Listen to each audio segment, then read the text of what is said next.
Hi, welcome back guys. This is your friend, the MHA What If with another fanfiction. This is the first part of What If Deku Chose the Darkness? All credits for this video go to their respective authors, so please support the real author. Check out the link in the description for more details. Please give this video a like and subscribe to the channel if you want more videos like this. Now let's get into the fanfic. Ochako Uraraka had been having a perfect day. Well, perfect at least by her standards. It had all begun as an average school day, but soon escalated into a far more exciting event over the course of the beginning of the class's morning routine. Aizawa had explained to the class that students in possession of provisional licenses were to be given a rare opportunity to operate without the constant supervision of a professional hero out in the field for a single day. The class would be divided into groups based on student choice, each heading to a different area to patrol. They were instructed, of course, only to deal with tasks of a nature that students could handle, and in the situation that anything serious or truly threatening occurred, they were required to call a superior and run from the sight of danger rather than engage any serious villains. Though this sort of exercise would normally be frowned upon by both the school board and local system of law enforcement, both had struck a deal with these conditions under the presumption that the experience would give the students valuable lessons in teamwork and citizen communication. Uraraka knew this was also partially because of the recent all-time low in local crime that had been ushered in after the fall of the Yakuza. It wasn't exactly revolutionary, but it seemed safe enough as of late to allow students to act more freely. Izuku and Ida had paired with Uraraka almost automatically due to their friendship, and Todoroki, Uraraka suspected, had joined soon afterwards due to the presence of Izuku. Though Uraraka had expected Bakugo to join up with Mina, Jairu, Kirishima, and Kaminari, he had also surprisingly followed Todoroki's suit, claiming that he had to make sure Deku didn't screw things up. Though Uraraka didn't object, she was certainly annoyed at the blonde boy's brazen attitude. After all, Izuku was much less likely to ruin social interactions than his fiery counterpart, and he had received his provisional license a full month after Izuku. Yet even Bakugo's presence wasn't enough to dampen her good mood. Uraraka was thrilled at the idea of helping others and getting true on-the-job experience, even if it wasn't of as heroic of a nature as she had originally hoped. So far her group had helped a child locate her lost cat, stopped a small personal fight between two teenagers in front of a convenience store, and helped an old woman out of her crashed car. Though none of the incidents had been anything to write home about, or even real hero work, Ida and Izuku had obviously been very proud of the day's accomplishments. Both boys had had infectious grins on their faces after each task, and of course both of them never failed to charm the people they helped.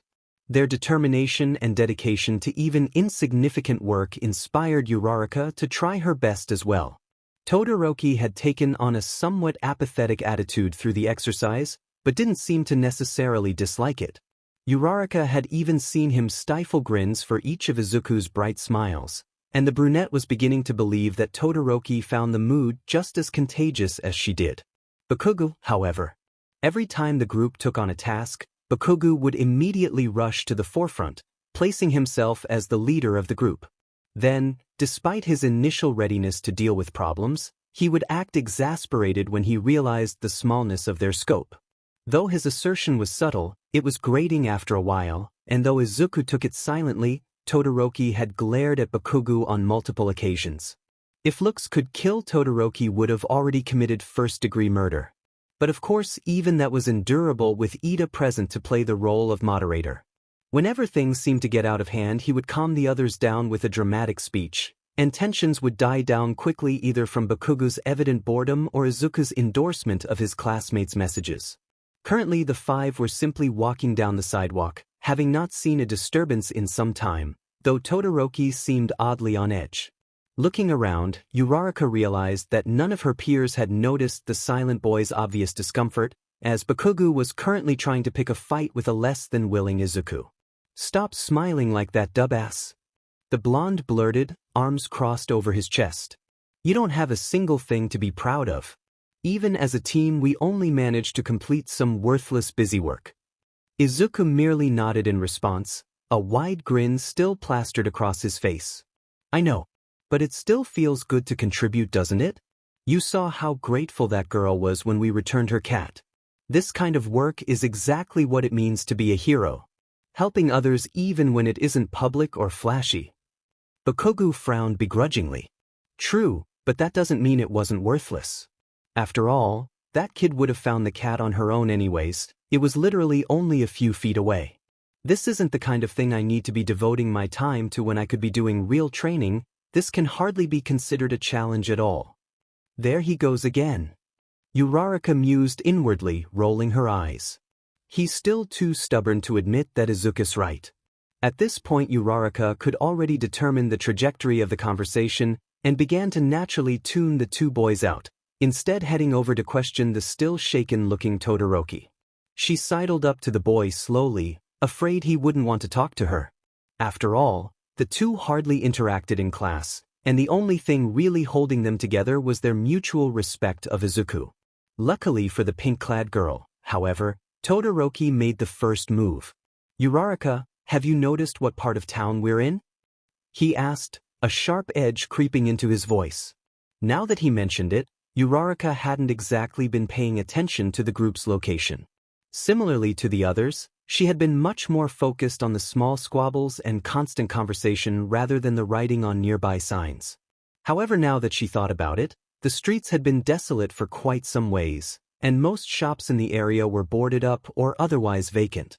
"No, but you've got a point. This is very unsettling." The young girl shuddered as she surveyed the scene before her. It suddenly felt as though eyes were boring into the back of head, and she wanted nothing more than to be back on the main streets of the usually bustling area. Todoroki shook his head, his eyes darting around as if to search for hidden threats. "It's not just the general lack of people that's disturbing. This area has been mentioned multiple times in the news lately, and I'm sure you can imagine that it's for a good reason." Thinking back, something from the recent headlines had caught her eye. Looking at her general surroundings, she tried to remember the details. Something about kidnappings. Untraceable, quick, and mostly focused on children, especially those with strong or unique quirks, mostly battle-suited ones. And they were all committed in one small region. The realization snapped Uraraka back toward reality. "If you're implying what I think you are, then we need to leave. Fast." Todoroki shook his head once more. "That may not be an option. I suspected that we were being followed back in a more populated area and tried to lead the group away without alerting the others. I knew that if Bakugo was aware he'd insist on confrontation, and if Izuku or Ida realized, they wouldn't be able to keep quiet. What I didn't stop to think was that at every turn that led to a more populated area, there was another person posted to deter me. If my observations are correct, we've been corralled to this spot." Uraraka felt her heart racing, adrenaline spiking. "No!"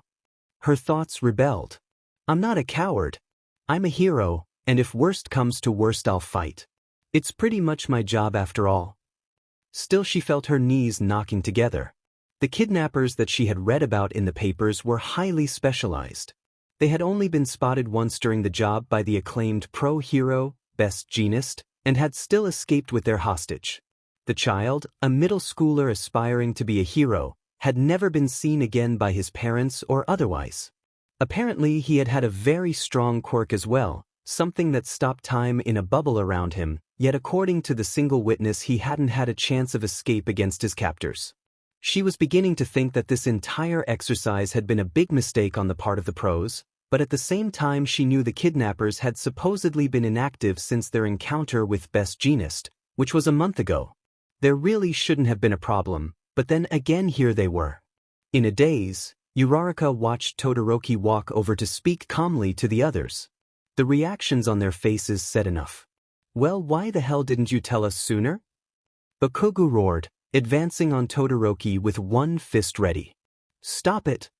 Ida interjected, stepping between the angry Bakugo and slightly peeved-looking Todoroki. "This obviously isn't the time to fight. It doesn't matter why he didn't tell us as long as we know now.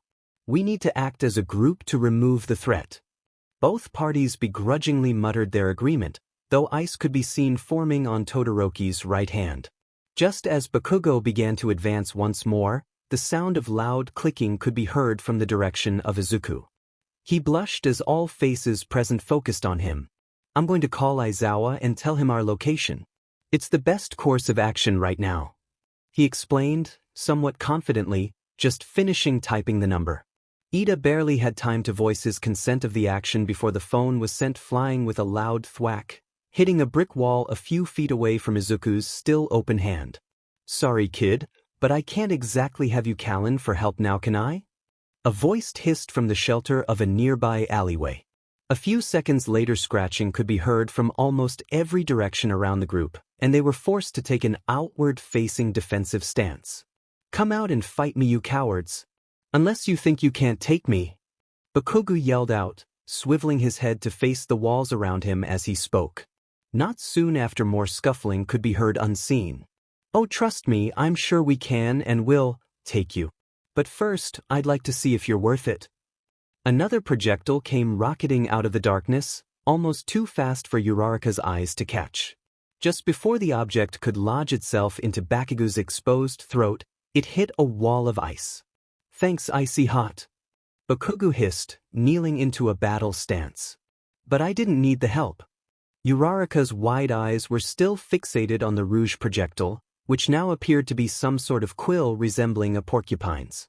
The only difference was that this quill was about a foot long, and coated with some sort of unidentifiable liquid that seemed suspiciously like poison. Nice reflexes. The unknown voice cheered. Just like on television. We've had our eyes on you for a while, but it's still nice to see your quirk in person. Uraraka realized with a start that the kidnappers had likely viewed the UA tournament. They knew all their strengths, weaknesses, and quirks, which meant that this attack was certainly premeditated. Their chances of escape were looking increasingly slim. Of course, we do have a client who has an eye on Broccoli Boy specifically, so you're actually only second priority. Sorry, not sorry. The voice's owner slowly began to slink out of its hiding place along with two previously unheard figures. The speaker was a tall, slim man who looked to be about in his mid-20s. Though his entire appearance absolutely screamed sordid, Uraraka guessed that his quirk was made up of the long, deadly sharp spines on his back and tail, which looked exactly like those which had previously rocketed towards Bakugo. Each was dripping with the same liquid as well. The man's two companions were much more mysterious, however, as neither had obvious quirks. Each member's face was covered by an ornate black masquerade reminiscent mask. Other forms also appeared in the alleys around them, though they were blurry in the corners of Uraraka's vision. In fact, if our little green friend comes quietly, we won't even have to lay a hand on the pretty lady or appealing blonde. The figure added with a visible smirk. Bakugo, however, was not quite so amused. Come over here and I'll show you something appealing. The bright scarlet of your bloodied face. He screeched, a look of pure race contorting his features. The lead figure released a high-pitched snicker. Oh, I like you. You're fun. It's really too bad that you're such a possible threat. He flicked his wrist, and Todoroki reacted to the signal a bit too late. Expecting a frontal attack, he shielded the wrong side of Bakugo, and the shocked and enraged teen was hit by a circular device from behind. Obviously miffed beyond reason, Bakugo turned to remove the disc, but not before it emitted a sharp shock which sent him twitching to the ground. After a few minutes, the boy failed to stir, and Uraraka realized with a twinge of fear that he had lost consciousness. See, kiddos? Be quiet and meek and we've got no issues. I promise if you all agree to just walk over to my friend here, we'll escort you to your destination without any unnecessary pain. The man gestured to the girl beside him, who smiled threateningly. No. We refuse to barter with low-life criminals such as yourselves. Back down or you'll be swiftly put out of commission. Ida promised, preparing to charge. No. Kids like you are such a bore. Quit the Justice CRP and get mad like Blondie over there. It's much more interesting. Without another word, Ida charged. Though it seemed like he was going to hit the man head-on, there was swift movement at the last second. In a blur, the man stabbed Ida with a needle, and he fell to the ground almost instantly. Izuku made a face as though he had been the one injured, and looked about ready to charge himself. Don't worry, Broccoli. Your friend isn't dead, just tranquilized. Or at least he should be. It's tough to always get the proper dosage. There are so many different sizes of targets after all. The formerly quiet accomplice to the left of the outspoken one suddenly stepped forward. Stop tormenting them, Quill. This is unnecessary and cruel. He commanded, and surprisingly the other man backed off. Fine, he growled. But if they don't comply, we don't have any other choice. To Uraraka's shock, Izuku suddenly forced his way forward. Hey, if what I heard was right, you're mostly after me. He began, grabbing the attention of the two men. I'll come along quietly if you leave my friends alone. The quieter man nodded, and to Todoroki and Uraraka's dismay, Izuku ran over to stand beside the women as ordered. She immediately extended a finger towards him, touching his forehead. Immediately afterwards he disappeared without a trace. Uraraka didn't know what to do. It was likely that Izuku had done the right thing. After all, there seemed to be no visible way to win, and it was a hero's job to save as many people as possible yet. How had the operation gone so wrong so quickly? Unfortunately, there wasn't much time to mull this question over, as Quill was beginning to advance. Yeah, okay, I know we promised that we'd leave now, but you guys just seem too good to give up. Sorry, not sorry. Uraraka prayed for an interjection from the other man, but none seemed to come. Fortunately, something else did. Quill swung out his tail to send out more tranq projectiles, but none responded. Hey, what the hell? He grunted, right as a thick mist began to fill the alleyway. Some of those gathered began to stumble, and Uraraka felt her eyelids droop unmistakably. She heard a call of, "Scatter, it's the pros," before seeing a trio of figures flee to the area behind her. She caught sight of two people running towards her as she finally dropped into the oblivion of sleep. It had all happened so suddenly. One moment Izuku had been standing in the alleyway, and the next he was sprawled across a cold, compact floor. Though he had been ready to be detained in some manner, he felt truly surprised by the current turn of events. The women's quirk was very specialized, but obviously effective for her chosen career. Despite the circumstances, Izuku found himself wondering if all the events had involved the women's quirk. It was really a shame she chose to use it for the purpose she did. After all, it had great potential as a disaster rescue quirk. Izuku could feel his mind drifting to the topic of quirk analysis, a habit he had gained as a child to cope with stressful situations, and began to shake himself from thoughts.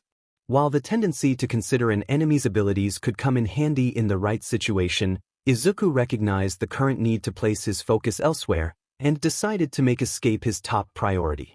Though he could tell the ground below him was composed of concrete, he couldn't gather the nature of his surroundings due to the room's lack of lighting. He tried to stand to gauge the amount of free space in the room, but felt an overwhelming wave of vertigo almost immediately. The feeling was enough to make him drop back to the ground on his knees, where he stayed for a few minutes to regain his composure. Hoping the effect was temporary, Izuku rose again only to be met with the same pungent nausea and dizziness. Am I feeling this way because of shock, an outside force, or as an aftereffect of the transportation quirk? Well, either way, I guess I'll just have to resort to crawling. He felt his way across the floor, and after a few seconds his hand collided with a wall. After reeling back a bit in pain, he began to follow the structure till he reached a corner. Eventually, he discovered that the room was exceedingly small in the shape of a square which extended only about 5 feet on all sides. There was a door, but it seemed metallic and hardly mobile, and Izuku believed that his earlier loss of equilibrium would stop him from using his quirk to bash it down. Of course, at this point, he was willing to try anything. Storing up a bit of power around his finger and releasing it on the door seemed to be his best option at the moment, and though he knew it would be difficult to avoid injury on impact, escape was well worth the risk. Almost as soon as he activated One for All, however, he was hit with an even stronger force of wooziness, leaving him reeling on the ground, though this time his recovery took much longer. So, no means of escape, huh? He thought, rubbing his temples in an attempt to decrease his escalating headache. I'll just have to wait and ambush whoever comes through the door then. He tried not to think of how difficult to be to ambush someone in pitch darkness, or how someone with a strong and utterly disabling quirk was likely ready to incapacitate him if he showed any signs of rebellion, or how no one had ever escaped, wherever he was before. He was failing, of course, but he was still trying to his credit. He couldn't help but wonder if the room had any vents or cameras installed. Of course, there was nothing he could do, even in the case that there was a vent large enough for a teenager to fit in, but his suspicions about the cameras were seeming much more valid. Whoever had the quirk that kept affecting him was obviously not located in the room along with him, and the quirk only activated when he showed signs of resistance.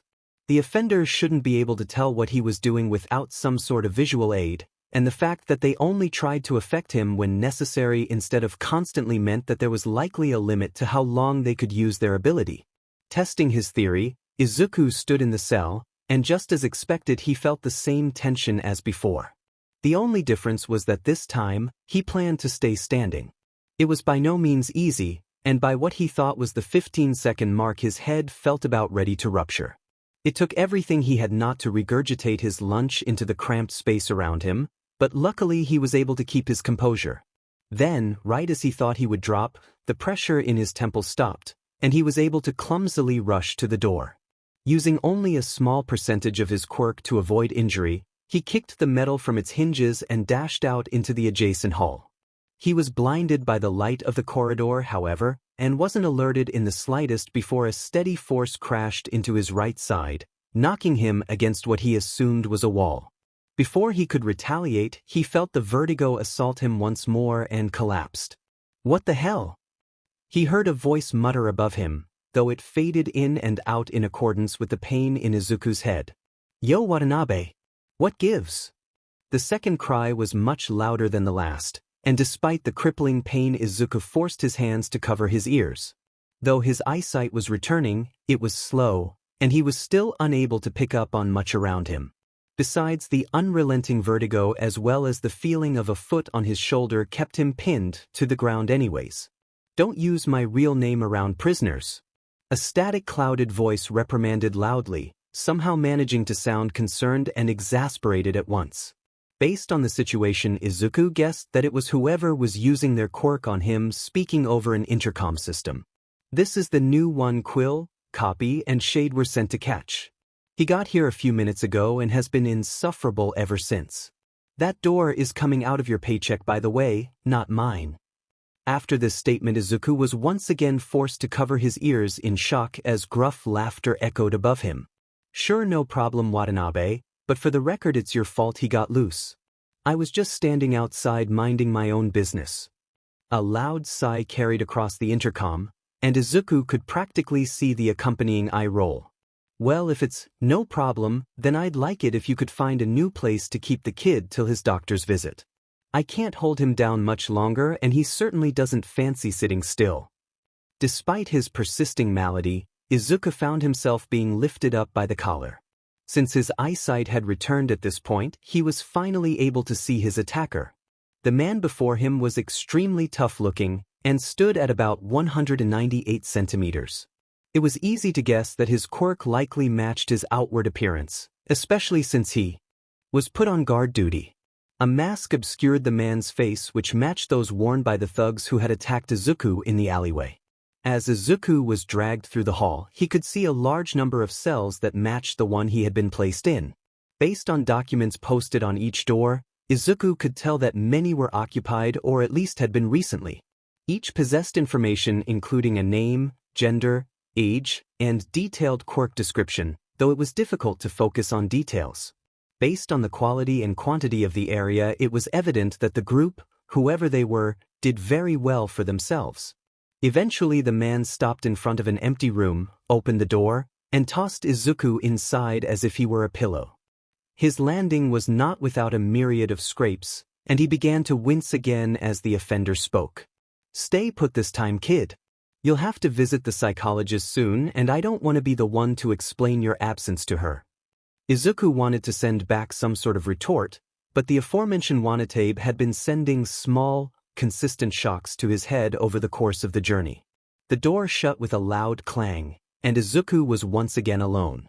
Though he heard sets of footsteps pass by his room often, he waited hours without a visit. Time seemed to crawl by, and it was mostly due to boredom that Izuku eventually found the ground comfortable enough for sleep. Though Ennui went through tens of appointments a week, she never failed to be enthralled by the behavior of each of her subjects. Every individual human being had a myriad of reactions at their fingertips for any given situation, and which they chose to use told volumes about their characters, especially in stressful situations. It was an immensely entertaining practice, and one that couldn't be more rewarding as a career in Anwi's opinion. To her, nothing was more entertaining than sizing someone up and seeing how they broke down, and if it had to be done under such sordid circumstances, then so be it. After all, there was no place the women could legally use a quirk such as hers in today's society without causing outrage from one party or another. Today was an especially exciting day though, as Anwi was finally going to have the opportunity to operate on a true hero in training.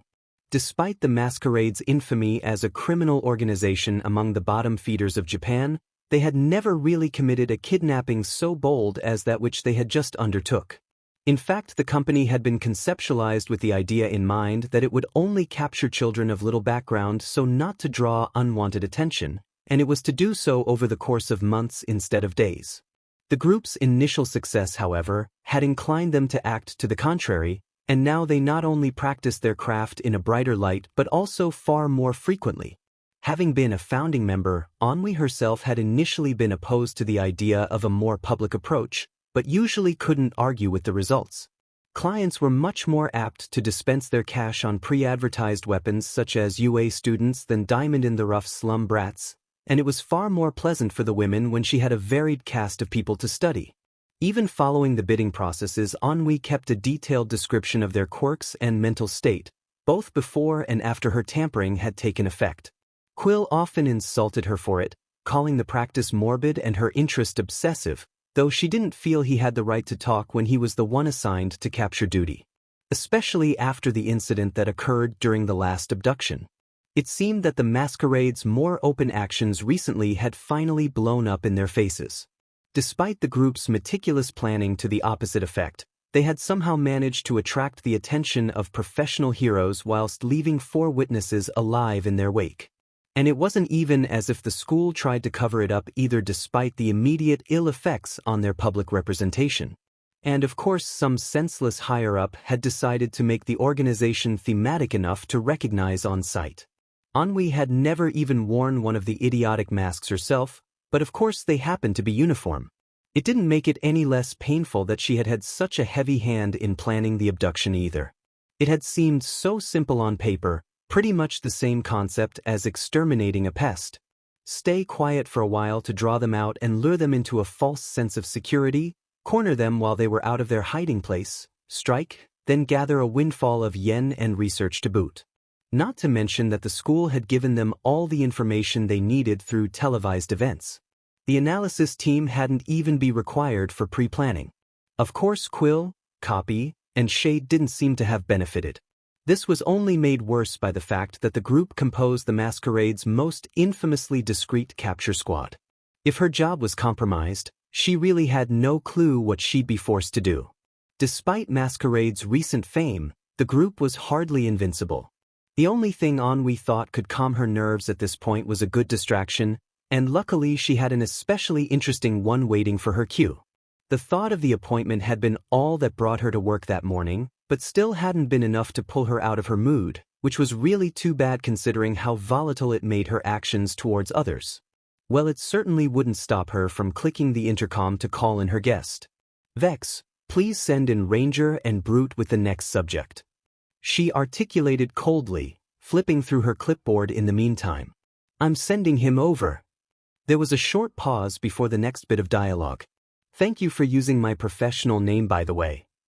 Anwi almost had to stifle a laugh at that. Vex was their newest recruit and one of 3 rotating watchdogs. She suspected that he had been painfully aware of this recently despite his impressive captive repression skills. It was certainly impressive that the student had escaped under his watch regardless of his level of experience.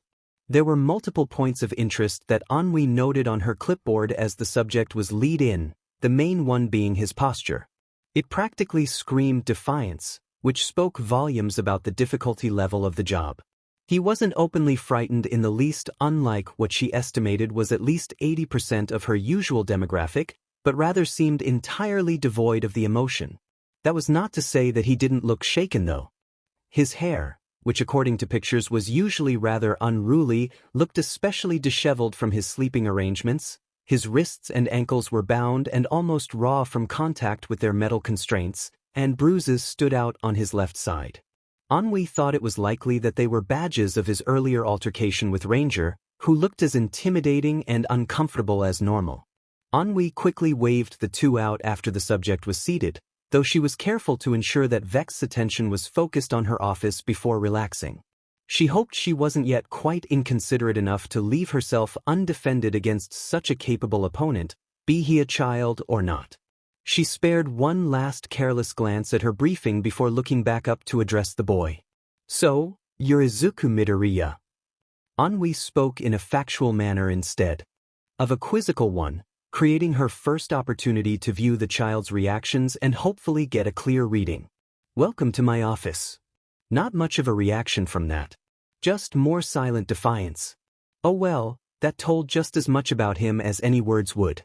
"I'm not exactly sure that you've been informed of your purpose here, but I intend to make it as clear as possible for you." Finally some sort of entropy. The boy's eyes had flicked towards her expectantly, ready to take in information. "Before I go around telling you anything though, I'd love to listen to any questions you have on the subject and respond as best as I can." Once again she laced her words in a commanding tone rather than a friendly one. While the boy's response was delayed, it was still present. His slightly hopeful expression was a precursor. "Fine. But how do I know you'll answer my questions honestly?" Anhui shook her head. "You don't. But wouldn't you rather have some sort of idea of your circumstances than none at all? After all, even if I do nothing but lie to you, at least you'll have something to do for a few minutes, assuming we plan to just send you back to your cell afterwards." The subject seemed to consider this for a second before formulating a response, his expression calculating. "Okay then. Where are we?" A very simple question to begin with, but Anhui was positive she could lead the conversation in a more interesting direction given time. "I can't tell you much other than that it's an unnamed facility in Japan which really isn't anything at all." "Why do you ask? Are you hoping for some sort of rescue?" The look on the boy's face confirmed her suspensions. A small spot of anxiety in his otherwise calm facade. Just as she had expected, he was much more afraid than he was letting on. The look did disappear as soon as it had come, however, and his expression was once again nonchalant and uncaring. "Why wouldn't I be? I was just abducted." Anhui smiled. That was a good answer. Better than she'd expected. Nothing was used to hide fear more than insults. "Fair point. But I must warn you, rescue really isn't an option. We captured your friends not soon after you departed, so no one who isn't in your situation is even aware you've been taken. I'm sure they could guess, of course, but how long until they took action? Days? Weeks? Even hours could seal your fate. But of course you don't really know much about that yet." The women's bluff worked. Fear enveloped Midoriya's face, and this time it didn't leave. Now she was tasked with finding out whether it stemmed from the thought of danger to himself or others. "Your accomplices promised you'd leave the others alone if I played along. I guess I probably shouldn't have even considered the possibility of honesty there in retrospect." He came along because of threats to others? This was just what she needed. Anhui was starting to believe she should hold longer discussions with the capture squad. "Certainly not. But I must admit it was very heroic of you, choosing to protect your friends with even such a slim chance of escape hanging in the balance. A shame that all that gallantry is going to go to waste." Anhui leaned back in her chair leisurely. At this point in the game, it was essential to stay confident if she wished to keep her subject in a position of powerless curiosity. "What do you plan on doing to us?" Midoriya's voice was a bit shaky now, a very good sign. Obviously it has something to do with combatability based on your prior targets, but... His voice cracked to punctuate the sentence. "How would we make soldiers out of them? That's what you're thinking, correct? I'm glad you asked, because you're about to find out the answer one way or another." Anhui flipped through the pages tethered to her clipboard until she came across the document she was searching for, halting the progress with a fingertip. Her eyes slowly scanned the paper as she began to read aloud. "Command. A simple quirk to match a simple name, though its effects would be difficult to consider banal. The holder of this ability is able to utter a single sentence to their chosen target upon first physical contact. If this sentence happens to be in order, then the victim will be irrevocably compelled to follow it. This command will be permanent in the psyche of the victim, taking root and demanding to be acted upon as would an innate animal instinct. If the command is ignored, then the aggressor will experience the same kind of deterioration and pain as if they were refusing to eat or sleep. Committing the action, however, will satisfy the physical demand for the action as well as the mental, releasing dopamine into the brain as it does so. Over time and with experience, the feeling will become more difficult to ignore in most cases, eventually leading to dependence. Done with the text, Ennui lowered the clipboard, looking up at the subject. At this point there was no hiding the panic on his face, a point which Ennui took a special pride in. Perhaps her quirk wasn't flashy, but it never failed to allow her control over others, both in a direct and indirect sense. Though the reactions she received were well worth the effort, the early telling of such information could lead to understandable complications as well. Right now, for instance, Izuku Midoriya had attempted to stand but immediately thereafter been constrained by Vex's quirk. It was times like these that Ennui appreciated his quirk's wide field of area.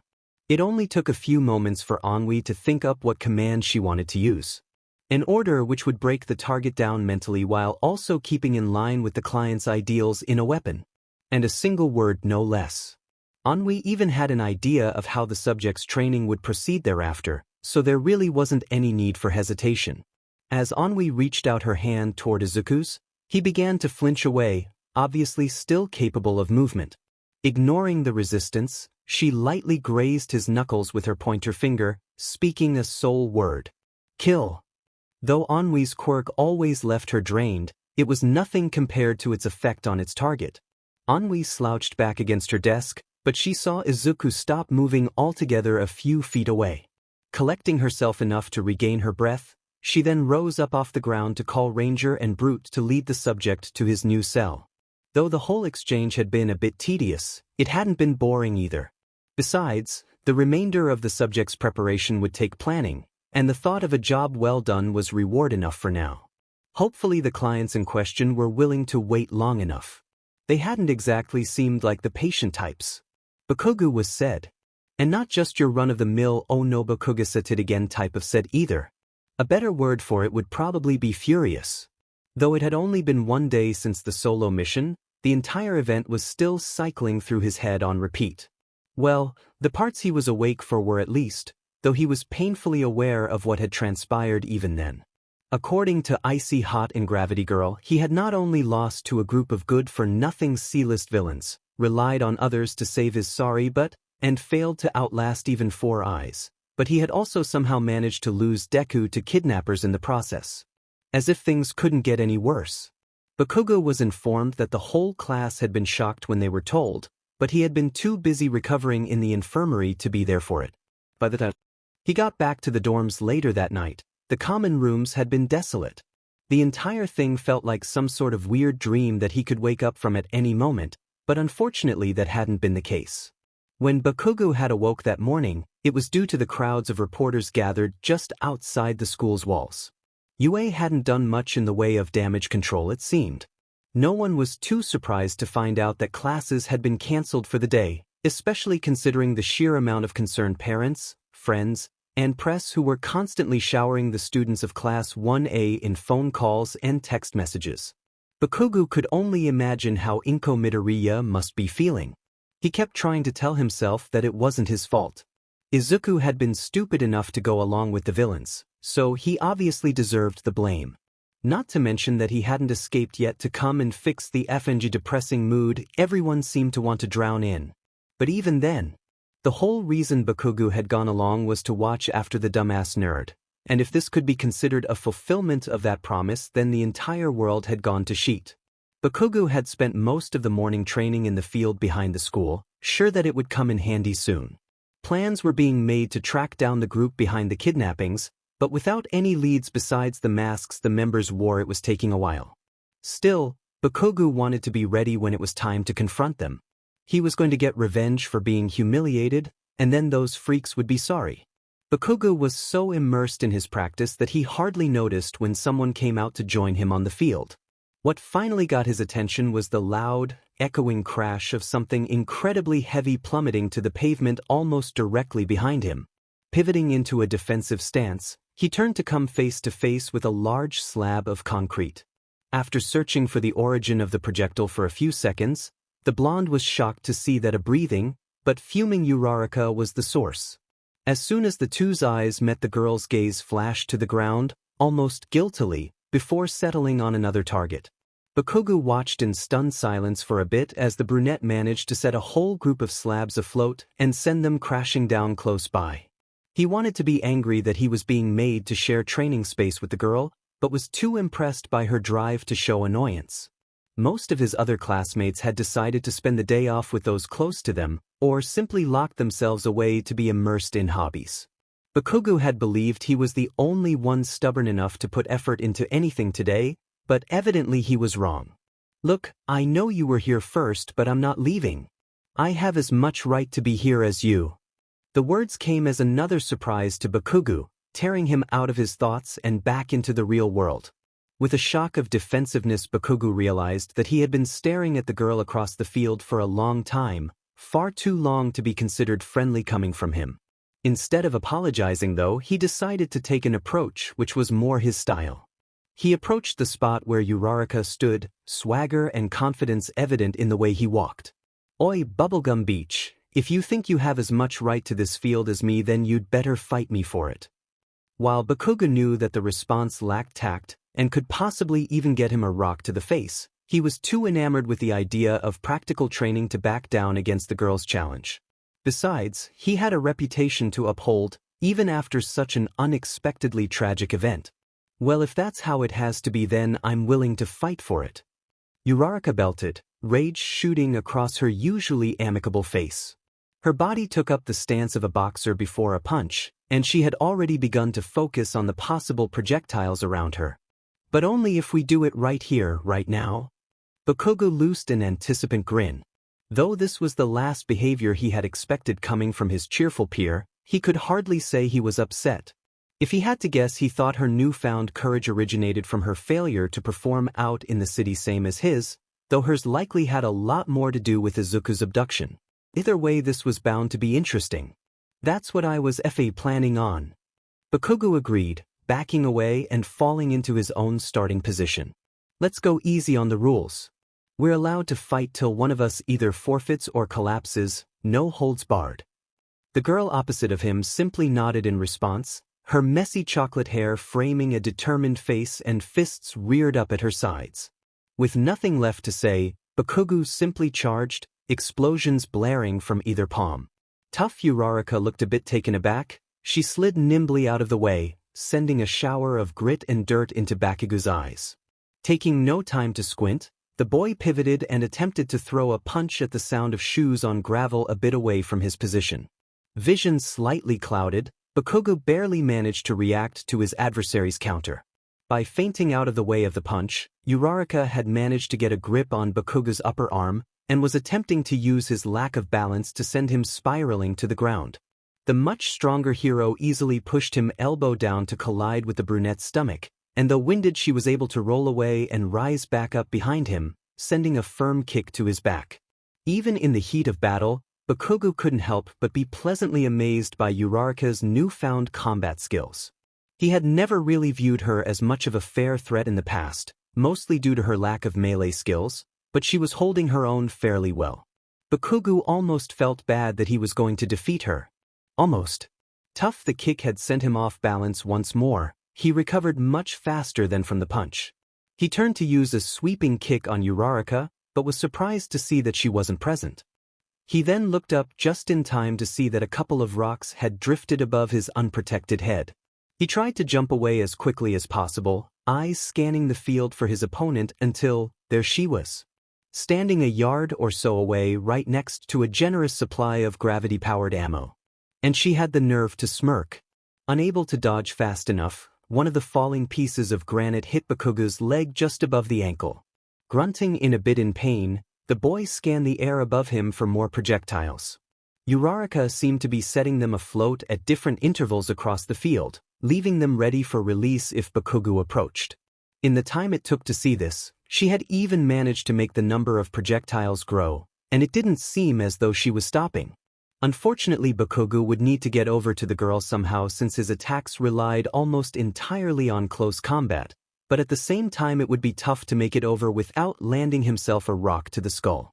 He did a quick once-over of his surroundings and began to notice something regarding the airborne rocks. Each was suspended at a different height due to the rate at which the girl sent them into orbit, and a few were clustered especially low near a tree at his end of the field. It was risky, but if he was quick enough he was sure he could make it work. Dashing towards the tree, he used a few low-lying branches to make his way up to a desired height. Once he was satisfied with his running start, Bakugo launched himself off onto one of the rocks. From there, he jumped across the craggy stones towards his target at an alarming pace. Though the unanchored discs hardly made for smooth sailing, momentum and speed were enough to carry him as long as he didn't slow. Uraraka, obviously unprepared for the assault, looked rather anxiously around before slamming her fingertips together. Gravity sent Bakugo tumbling to the dirt floor, though he made the landing less harsh by ducking into a roll as he made contact. Though Uraraka had done well in stopping Bakugo's approach, she was unable to drop some rocks without sending all the others down as well, and was now painfully defenseless. Using an explosion, Bakugo rocketed out of his position, crash-tackling Uraraka to the ground. As he heard the grunt of pain below him, Bakugo knew it was time to stop. He stood, breathing, before boldly crossing his arms over his chest. Now you know better than to fight me. The field's me dash, huff. Bakugo halted mid-sentence, unsure of what he had just heard. Though Uraraka's head was facing the dirt, he could have sworn that had been the girl's voice. What the hell did you just say to me? He grunted, glaring at the brunette's figure. You heard me. The girl nearly growled as she rose to her feet, back still turned. I told you to F. On the last two words, Uraraka turned to face Bakugo, tears streaming down her face. Now this was something Bakugo hadn't been prepared for. He had never seen the girl as emotional as she was right now, and though she had agreed to the fight he couldn't help but think it was his fault. Had he misread the situation? Look, Bubblegum Beach, I was just giving you what you asked for. You said you wanted to fight me, so don't go gettin', said. Bakugo was admittedly a bit confused by the behavior, and wanted an explanation if not an outright out to the conversation. He certainly was not good with this kind of thing. Ugh, you just can't read a situation to save your life, can you?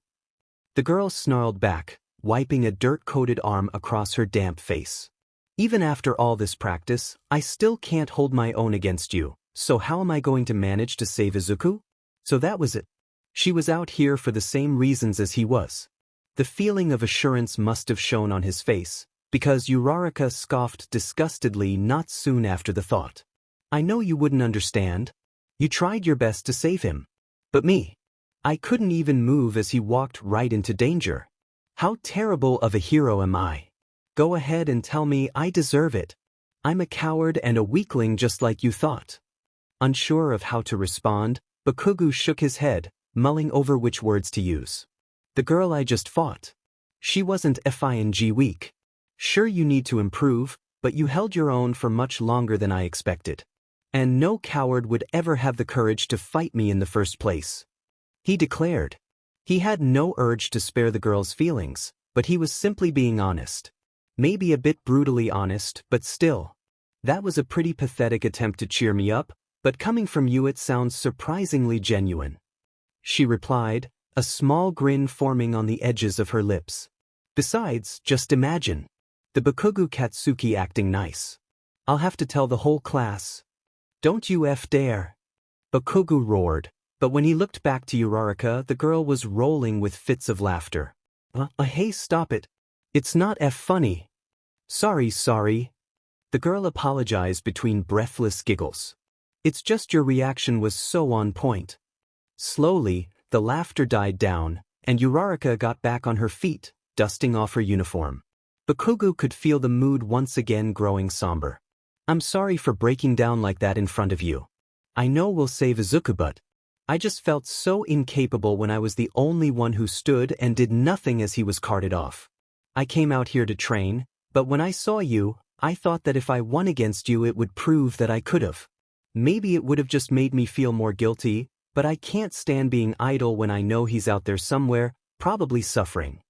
Uraraka trailed off, a gloomy look on her face before snapping back to her senses and grimacing at Bakugo. Wait, why am I even telling this to you? She looked down and shook her head as if to ward away the stupidity of the action, hair wisps flying around her face. For some reason Bakugo felt the need to amend the situation somehow. It was the weirdest feeling, but he almost empathized with Uraraka. And though he never would have wanted to be pitted in this state, he thought a bit of reassurance couldn't hurt. No, normally I'd be flipping my sheet at this, but I kind of get where you're coming from. Bakugo reluctantly agreed, focusing on a random point in the distance as he spoke. That shitty nerd may be a nuisance, but I sure as hell don't want him gone. He's good for a fight if nothing else. Besides, I certainly should have done more. I lost to a gang of nobodies, and because of all this FING publicity the whole country knows it. Apparently when Aizawa had gotten Izuku's call, he had been surveying a part of the city nearby in order to be close in case of emergency. Though it had cut off almost immediately, he had assumed the worst based on a snippet of frantic dialogue that had come across the receiver before hanging up. Sending for backup to help with the situation had been both a good and bad idea, as the only hero close enough to help had been Midnight, who at the time was doing a televised interview. Though she hurried to help, she was tailed by reporters, and the questioning following the event had been caught on camera, revealing pretty much everything regarding the abduction, the consequences of which were already showing themselves in the negative media UA was receiving. Well, thanks I guess. That was nice in a really weird, misconstrued way. You're on a roll today. Uraraka grinned again, but this time it seemed like a shadow of its former glory. I have to go back to my dorm since I promised Mina I'd tell her more about what happened yesterday, but if you ever want a training partner again, contact me, okay? I'm determined to win next time. Bakugo nodded, stifling a grin at the thought of the challenge. Sure thing, Gravity Girl. Just make sure you don't hold back again. With that said, Bakugo turned and walked off to continue his practice alone. He couldn't help but hold a newfound respect for the girl, even if it was small. Well, that was cathartic. Uraraka pondered as she climbed the stairs of the dorm building. Who would have expected Bakugo of all people to be comforting? No, wait, maybe it was to be expected. After all, the two of them had both been there for the event. It would only stand to reason that they would have similar impressions of it. Besides, Uraraka had always had a sneaking suspicion that Bakugo cared much more for his classmates than he let on, though it wasn't always present. For the life of her, she still couldn't figure out why Bakugo, king of the class, would feel it necessary to bully an underdog like Izuku. Perhaps it had something to do with their shared past. Instead of heading straight to Mina's dorm for her meeting, Uraraka dropped by the common room fridge first to grab a mineral water. She had gotten very dehydrated during the fight, a consequence which she hoped couldn't be credited to her embarrassing episode of tears. To her surprise, the common room wasn't empty when she entered. Todoroki, Momo, and Ida were gathered around the room, each on either a phone or laptop. Uraraka tried to step lightly so as not to disturb them, but Todoroki looked up at the sound of the door closing, blowing her cover. Hello everyone, sorry to interrupt. I promise I'll be right in and out, she assured, moving across the carpet to get to the kitchenette. It's no problem, Uraraka, Momo promised, swiveling her neck to greet the other girl with a welcoming grin. We're just doing a bit of research on recent crime trends. You're free to join us if you'd like. Uraraka shook her head, silently noting the omission of the research's purpose. It was odd, though everyone was trying to help find Izuku, it was almost as if no one wanted to admit he was even gone. As if it was some kind of imaginary circumstance and talking about it would somehow make it true. I'd love to stay and help, but I have to meet Mina in her dorm, she responded, opening the fridge as she spoke. She and I were going to talk about Dash. Hey guys. An enthusiastic-looking Mina burst into the room, raising her phone aloft in her right hand with her left gesturing grandly at the screen. I found a lead. The pink-haired girl gushed, leaping over one of the couchbacks to land directly beside a bewildered Momo.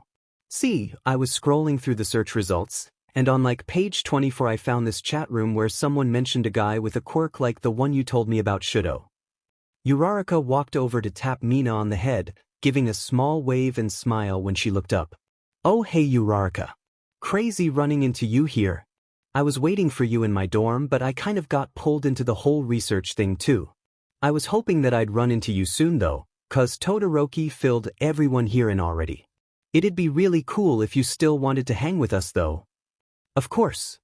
Uraraka answered, shifting to take a seat beside Ida. But first, tell us about the lead. No problem.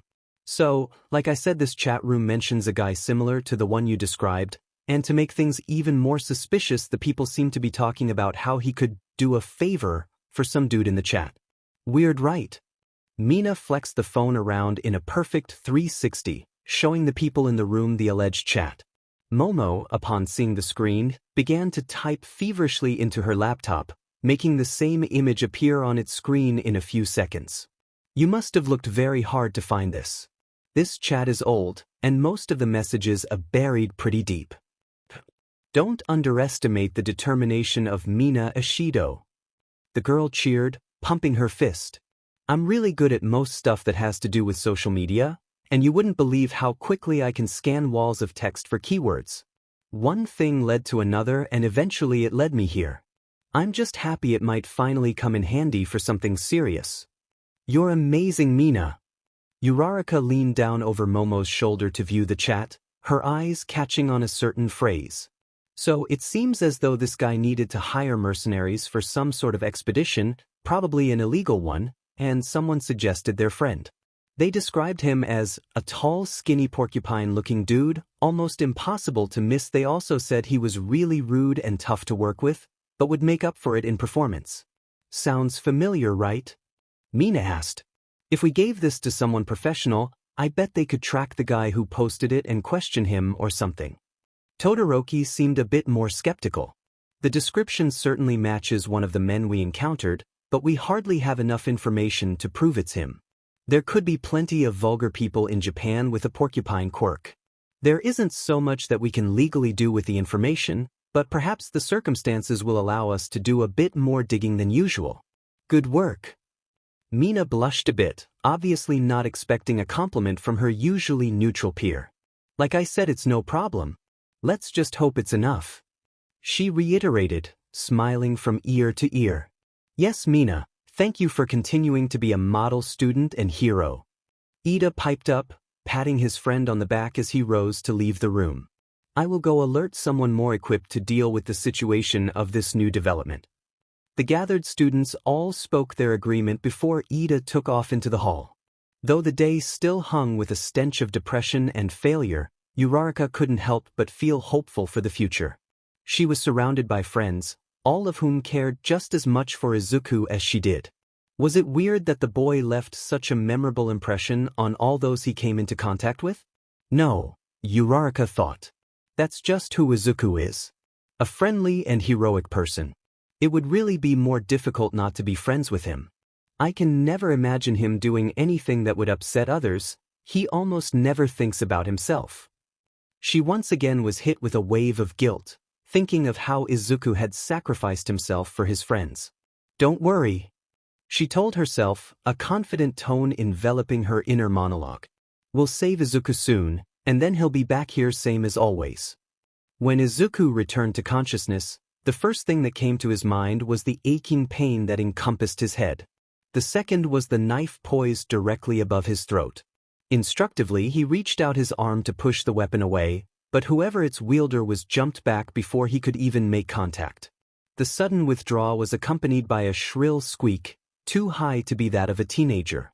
Izuku was extremely confused, but the gradually dulling pain echoing across his temples kept him from investigating immediately. It felt as though he had been struck with something exceedingly heavy, but couldn't remember what. Upon gauging his surroundings, however, his memory returned to him. For a second he dwelled on the events that had led him to this point. There was a myriad of questions and concerns that rose to the forefront of his thoughts. though he knew that if they were to answered, it would be with time and not contemplation, so he dismissed them in favor of focusing on the problem at hand. The headache, he reasoned, was likely a byproduct of the women from earlier's quirk. The knife, however, was much more difficult to explain away. By ignoring the strain on his head temporarily, Izuku was able to get into an at least relatively comfortable sitting position, allowing for a view of the room he now occupied. Though it resembled the previous cell in structure, the new room was obviously built with long-term stay in mind. Not only was it significantly more spacious, but it also contained a number of amenities. A single, metal-framed bed was wedged into one of the far corners of the room, not far from a small restroom area. All in all, the area resembled a typical prison cell that one would see on television aside from a few peculiarities. The concrete floors and walls, though mostly clean, had numerous red stains dotting their surfaces, and oddly enough there was a rack of weapons haphazardly leaning against one wall. Lastly, the most unfitting component of the room was the holder of the knife in question, a ragged-looking girl somewhere between the ages of 9 and 12. Though she was trying to put on a brave face, the girl was obviously very shaken. The knife shuddered anxiously in her grasp despite the fact that it was held with both hands, and her stance was entirely defensive. She must have been abducted in a similar manner to Izuku to provoke this kind of reaction, though judging from her unrestricted movement she hadn't undergone the same experiences afterwards. Another confusing factor was the direction of the girl's fear. Though it was to be expected that the girl would be a bit frightened, all of it was focused on Izuku, who really felt as though he couldn't look less threatening in his current state. Of course, if the women from earlier was telling the truth, then he could be horribly incorrect in that assumption. "Stay back," the girl warned, brandishing her weapon in front of her as she spoke. "I'm not afraid to use this thing." Her actions contradicted her words, eyes flashing back and forth from the weapon to the wall beside Izuku, afraid to look him in the eyes. Izuku considered the situation as he formulated a response. The girl was obviously not in the right state to be reasoned with considering her high level of emotion, but at the same time she probably wouldn't calm down without some form of reassurance. Izuku decided that removing himself as a threat was probably the best course of action to take. "Don't worry, I don't plan on hurting you," he insisted in the calmest voice possible. "I'd just like to hear more details about our situation if that's okay with you. I'm a bit in the dark here considering that I just woke up." The girl dropped her guard a bit but kept the knife pointed out in Izuku's direction. Despite the genuine quality his words had possessed, she obviously found it difficult to believe that the danger had passed. "Well, I don't know what you know already, so I need to hear your story before I explain anything. If what you say doesn't add up, I'm not talking at all," she declared, her posture retaining its rigidness. It was probably best to agree to her terms, and it might make her view Izuku as less of a threat. "Okay," Izuku responded amicably. "I was out with some of my friends when we were attacked by some guys who I think work here somewhere. They sent me here, and then I met with someone. A woman with dark hair who wore a suit, and she told me that they had captured my friends too. Then afterward she used her quirk on you, right?" The girl finished, her expression shifting into one of grim expectation. "She told me she did. She also told me what that meant." Izuku nodded, fairly sure of what the girl was getting at. "Yeah. But I don't really feel much different. Other than having a headache, I guess, but that's really not new for me at this point. If you met with her, then does that mean that we're in the same boat?" A doubtful look was thrown in Izuku's direction before the girl spoke. "No, I don't think so. She didn't use her quirk on me or even seem to think I was worth anything. Just told me that since I was quirkless I was dispensable enough to be sent here." Before Izuku could ask exactly what that meant, he had a sudden realization. This cell is meant for one person, judging by the size and furniture, and the weapons rack would imply that one of us isn't meant to leave alive. Yeah. Now the situation made much more sense. The people who had trapped him here were human traffickers who sold and created weapons for the city's underground crime population. They were popular enough to warrant a large area of business as well as multiple hires who possessed rare and unusual quirks. Why not train their merchandise in the most realistic way possible? But that's crazy. No matter what she said, her quirk was, "I would never kill anyone." especially an innocent. The girl shrugged, finally lowering the weapon in her hands. Well, that lady didn't seem to think so. Besides, she did tell me it'd take a bit to kick in and would be kind of slow. That's why I was trying to. The girl's speech trailed off, but Izuku could guess what she was going to say. Trying to kill me before I became dangerous. He shivered involuntarily, remembering the knife hovering above his head just a few minutes ago. He couldn't blame the girl though, since she obviously believed that her life hung in the balance. Still, her hesitance to take action was a testament to her good character. She had probably had a large window of time in which to attack, but hadn't. Izuku sincerely hoped that it had been a good decision on her part. As long as we're here together, we might as well introduce ourselves. Izuku forced himself to stand, leaning partially on the wall behind him. I'm Midoriya Izuku, but you can also call me Deku if you'd like. The girl tilted her head slightly, a look of curious puzzlement on her face. Deku?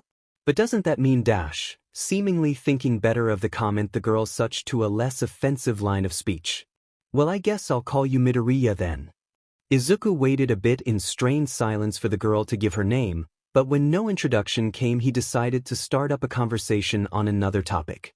He needed some sort of distraction, or he knew he'd revert to thinking about his encounter with the women from earlier, something that he'd rather pretend never occurred as long as there was nothing he could do to change it. So, how long were you here before I was? He questioned awkwardly. He had never been good at conversing in tense situations. In this room? About an hour, I think. In the facility in general. At least a week. I think they keep people like me around for when they have people like you to train. They told me a while ago that I wasn't going to get out easy, so I'd kind of accepted it. Even if I can kill you, I think they'll just use me for someone else.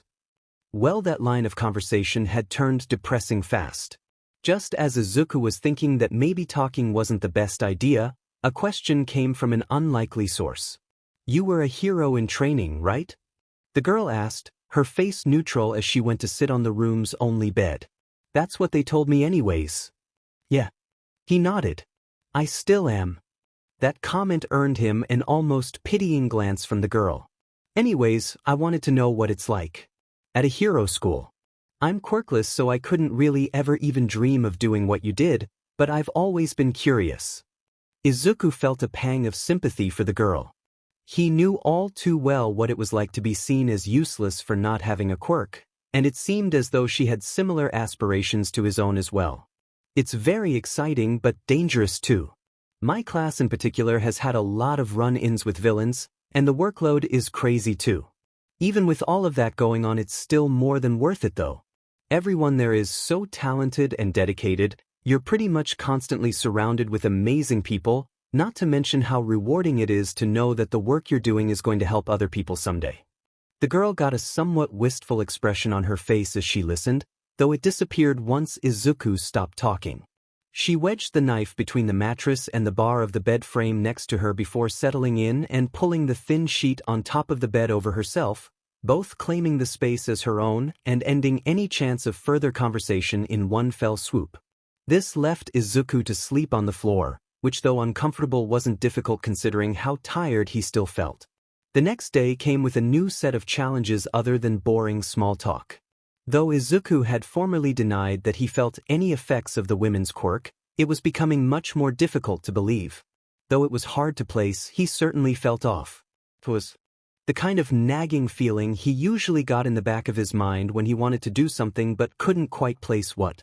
As if his mind certainly felt the need to perform an action, but had never done it before then, so it didn't know quite how to phrase it. Then the intrusive thoughts came.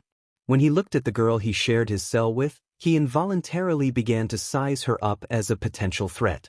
The thought process usually came back to the idea that the girl was defenseless and easy to dispatch, going into detail on the ways he could do so, highlighting how simple it would be to snap the girl's neck or slit her throat. Izuku even occasionally got to the point where he rationalized the action. The girl was going to die one way or another, he might as well make it quick. He came back to his senses every time, but each felt more delayed than the last, not to mention how horrified and anxious he felt afterwards. He'd never be able to forgive himself if the girl was hurt by him at all, much less if she was killed. He wanted to warn her, but at the same time worried that it would cause her to be even more worried. The only time the two had talked since the day before was when the day's lunch had arrived through a one-way slot in the door. The food was of a bland, unidentifiable variety that was likely bought due to cost-effectiveness.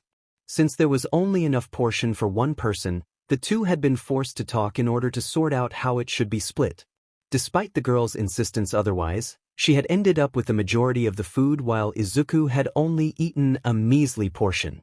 Considering the initial defensiveness that the girl had shown, she mellowed considerably over the course of the day. Every so often, Izuku would even see her sneaking hesitant glances at him as though she had something to say that she couldn't manage to articulate. When Izuku had finally lost all hope of hearing whatever it was she had to say though, the girl finally spoke up. "Hey Midoriya." She began shyly. "You know, earlier when I said that I only guessed you were a hero in training because of what that lady told me? I wasn't really telling the truth.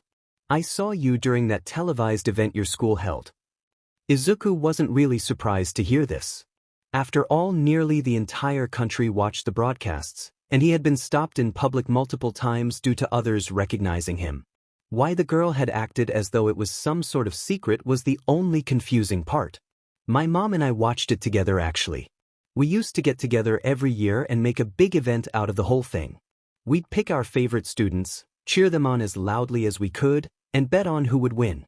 My mom would put so much effort into it that it was a blast whether or not our picks actually made it. I think she did it because she knew about how much I wanted to be a hero but couldn't." The girl paused, tears forming at the edges of her eyes. "Watching it this year was pretty much the same as always, but I enjoyed it a lot more for some reason. When your grade was going, I didn't know who to root for at first, but after a bit I settled on you. I think it was because you seemed like you couldn't really use your quirk right, but you still tried so hard. You even won the race portion all by yourself. To me it almost proved that someone who didn't have control over their quirk, or who didn't have a quirk at all, could still be a hero. After that I seriously thought that maybe if I was just determined enough, I could really do it." Izuku was genuinely shocked. His goal as a hero had always been to help others, and by being such an inspiration to even one person he felt that he had already succeeded. He had often dreamed of having fans, but the experience was so different in real life, especially knowing that it had meant so much to the girl. Someone who had had an experience almost exactly like his as a child had found their determination based on him. It was unbelievable. He wanted to show his gratitude, but didn't really get the chance since the girl hadn't finished talking. "I practiced every day after that, getting stronger even though I didn't have a quirk. Someday I wanted to be brave enough to fight criminals and keep the peace. My dad, he died in a mugging when I was really little, so I always wanted to stop stuff like that from happening to other families. It was tough at first, but I got pretty good at it after a while. I had to do it behind my mom's back though, because if she knew I was putting myself in danger she would have told me to stop. So I went to a dangerous part of town to run laps and told her I was hanging out with friends. That's when I got taken." She was sniffling a bit now as well, rubbing her sleeve across her face to catch her tears. "At first I wanted to be brave, but when I saw it was you who they said was going to kill me, I couldn't fight you. But I didn't want to talk to you either, because that would just make it worse, so I was rude to you, but you're just as nice as I expected you to be, and I wanted to tell you that before I have to go." "No," Izuku said suddenly. "You aren't going to go anywhere. If I get dangerous or try to do anything, you have to stop me, okay? I'll die before anything happens to you, all right?" The girl shook her head feverishly through her tears. "No. You're so much more important than me, I'd never have really amounted to anything anyways. Look, I'm a hero. If I couldn't protect a little girl like you, then I'd be failing to do what I know is right. Please, for my sake, even if you don't mean it, promise me that you'll make sure you survive."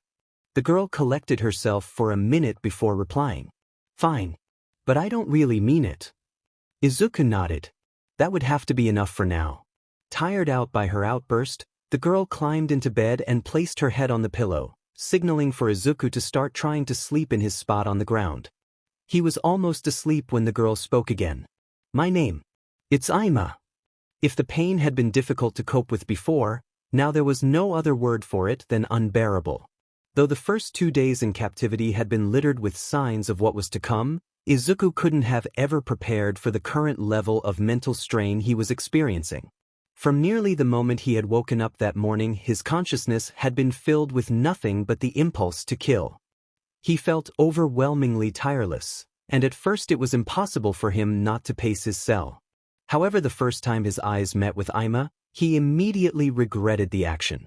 Instead of gently persuading Izuku to fulfill the command, his instincts were now unrelentingly forcing themselves to the forefront of his mind, a seemingly endless torrent of orders all aimed towards the purpose of murder. In order to stop himself from giving in, Izuku had seated himself in the furthest corner of the room from the girl's bed. With his eyes facing the wall, it was almost possible to forget her existence entirely, though he was always just a bit too aware of his cellmate when he heard a noise behind him. Even small noises like breathing, footsteps, and the rustling of sheets echoed in the enclosed space, leaving Izuku in a constant cycle of response and repression. The strong inclination to move was ever present as well, and though he tried to keep entirely still, he could feel himself shaking with the effort. Though he assumed Ima must have been awake by a certain time mark, he ensured that he never looked over his shoulder to tick. While they had conversed quite a bit the day before, the girl must have noted Izuku's behavioral changes and realized it was better to leave him be. The longer Izuku went on, the more the impulses pushed other thoughts away. After a few hours, Izuku had forgotten almost everything but the compulsory need for violence. Broken down to the point of mere instinct, it was extremely difficult not to turn and give in to the command, but every time he began an attempt something would stop him, though at that point he had no idea what. There was simply a pressing intuition at the back of his mind that convinced him to hold back, but it seemed to weaken with the passing of time. Eventually, inhibiting the impulse would be unthinkable, and then nothing could stand between it and its attainment, but it seemed as though Izuku was ready to fight it until the end. Ennui had not expected the current turn of events, though they had seemed to have worked amazingly in her favor. Instead of snapping and immediately slaughtering his first scheduled victim, the subject had instead insisted on prolonging the inevitable. He had allowed her the best of what he was offered, openly conversed with her, and even found that she respected him. That would only make the unavoidable snap more difficult to forgive later on. Based on prior observation, Ennui had found that her commands usually had about 4 phases. The first was the most basic. It was characterized by a vague feeling of need, usually one that was as easy to ignore as an intrusive thought. Before the subject had experienced the fruition of the action, the notion would be formless, more of a baseless suggestion than anything else. This was the stage that most subjects lived in perpetually, since it was the most comfortable and best resembled the way a subject's cognition behaved prior to receiving a command. This phase would last about a day before dissipating. The second was slightly more intense. This phase invoked a greater calling to the command and gave it more form, but was still able to be forgotten or rejected. As conveniently as the first, it also lasted for a 24-hour PRD before falling to its cruder form. Phase 3 was more instinctual and gritty than its predecessors. By erasing any and all complicated thought, the command brought basic instinct to the forefront of the consciousness, making it impossible to ignore.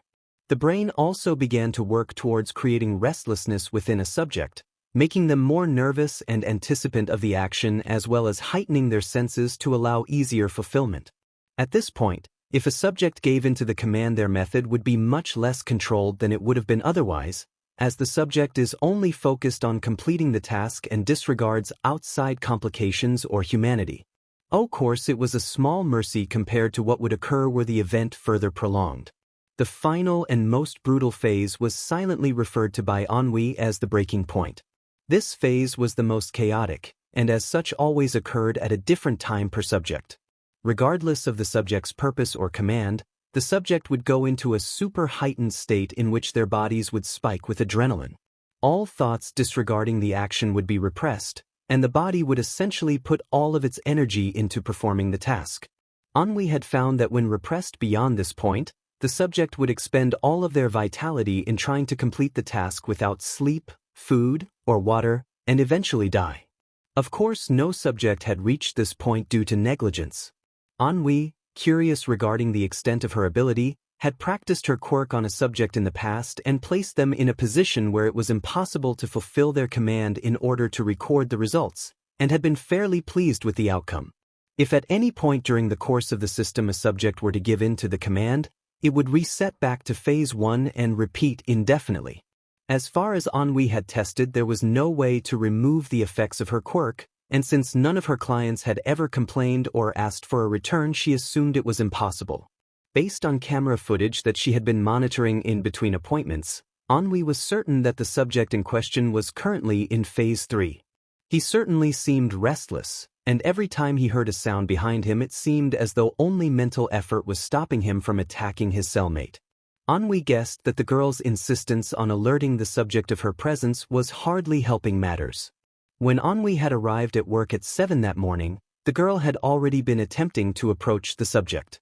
At first Ennui had believed that her pursuit of the boy's attention originated from ignorance or morbid curiosity, but at this point the whole thing seemed more like a death wish. The girl had moved in a circle around the room multiple times, tapped the frame of the bed, and even quietly spoken the subject's name as the day went on. When the cell's daily meal had arrived, the girl had only taken a few bites before pushing it across the floor towards the boy.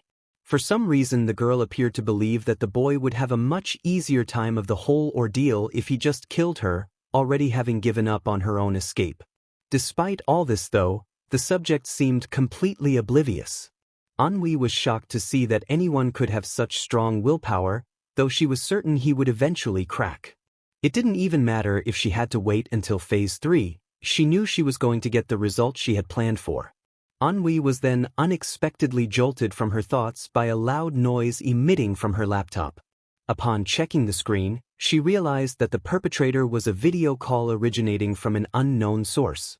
Ennui was tempted not to answer, but knew that a direct call to her business account was likely to be a client.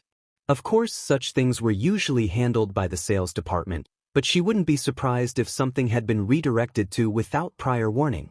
Her suspicions were confirmed a second later when a text message flashed across the screen of her smartphone. Important client wanted to speak with you. Don't screw this up. Line is secure. Yep, that was certainly someone from the sales department. Short, to the point, and providing just enough information to cause a sense of dread. Ennui sighed and took a second to tuck a few stray hairs back into her ponytail and straighten her posture. Despite majoring in psychology, she had never particularly enjoyed talking to others, especially those in a higher position of authority than herself. She braced herself and clicked the answer button, plastering a fake smile across her face for effect. Hello, this is the Masquerade's lead conditioner speaking. I was informed you had questions about our services. Despite the pretense of a video call, the other line had chosen to one-way block the video feature. That meant Ennui's face could be seen, but she couldn't see the face of her client, yet another downside to communicating on behalf of the company. Yes. I apologize for the anonymity of this conversation, but you'll likely recognize me by name of my association. I'm currently speaking to you on behalf of the League of Villains. Ennui's blood turned cold. Not only a one-way video call from a client, but one which involved one of Japan's most influential criminal organizations. She couldn't help but feel that the whole thing was rather out of her depth, but then she recalled the request of the particular client in question. This was the group that had asked for Izuku Midoriya, her current favorite subject, and if truth be told they were the ones willing to pay about twice as high a price as the average client. Oh, I assure you it isn't an issue. Ennui responded easily, changing her tone of voice to fit a more friendly expression. Are you curious about our process or simply about the subject's state? I should be able to clarify everything for you either way. If I'm being entirely honest, I doubt the authenticity of your services. Before my colleagues and I devote any time or effort to this project, I would like to be sure of its value. Though it was recommended in high regard, I find it difficult to believe that your method is fail-safe. Ennui nodded amicably. She was always willing to give a rundown of her process regardless of her audience. If I recall your request correctly, then you requested that the UA first-year student, Midoriya Izuku, be captured and conditioned for use as either an assassin or soldier. You specified that you, in particular, required that the subject was to be conditioned for violent behavior. Whether to make a statement or for intimidation purposes was left unspecified. Regardless, our conditioning branch recently captured the subject as made obvious by recent media coverage and has begun training. Your request is made possible by the help of specialists in our facility who possess mind-altering quirks, though we can't expose specific details due to policy. Our process has never failed previously, even on the most resilient of subjects. If you don't trust our word, we can introduce you to previous clients who have given permission to be listed as such. They'll all tell you the same thing. There was a slight pause before the client spoke again. I suppose I'll just have to trust you then. I have one more question before I leave. I'm certain you are aware of the effect of recent media coverage regarding your company. You are being researched much more thoroughly than in previous months, and it is likely that professional heroes are likely to show up on your doorstep any day now. For my organization, this indicates that time is especially of the essence, and it is imperative that we know when the transaction is ready to occur. Anhui had to stifle a frown from her face at the words. It was true that her company was playing with fire, but she didn't intend on being burned anytime soon. I estimate that a transaction will be possible in about a week minimum. Of course, it may be possible to cut this time in half, but with mixed results.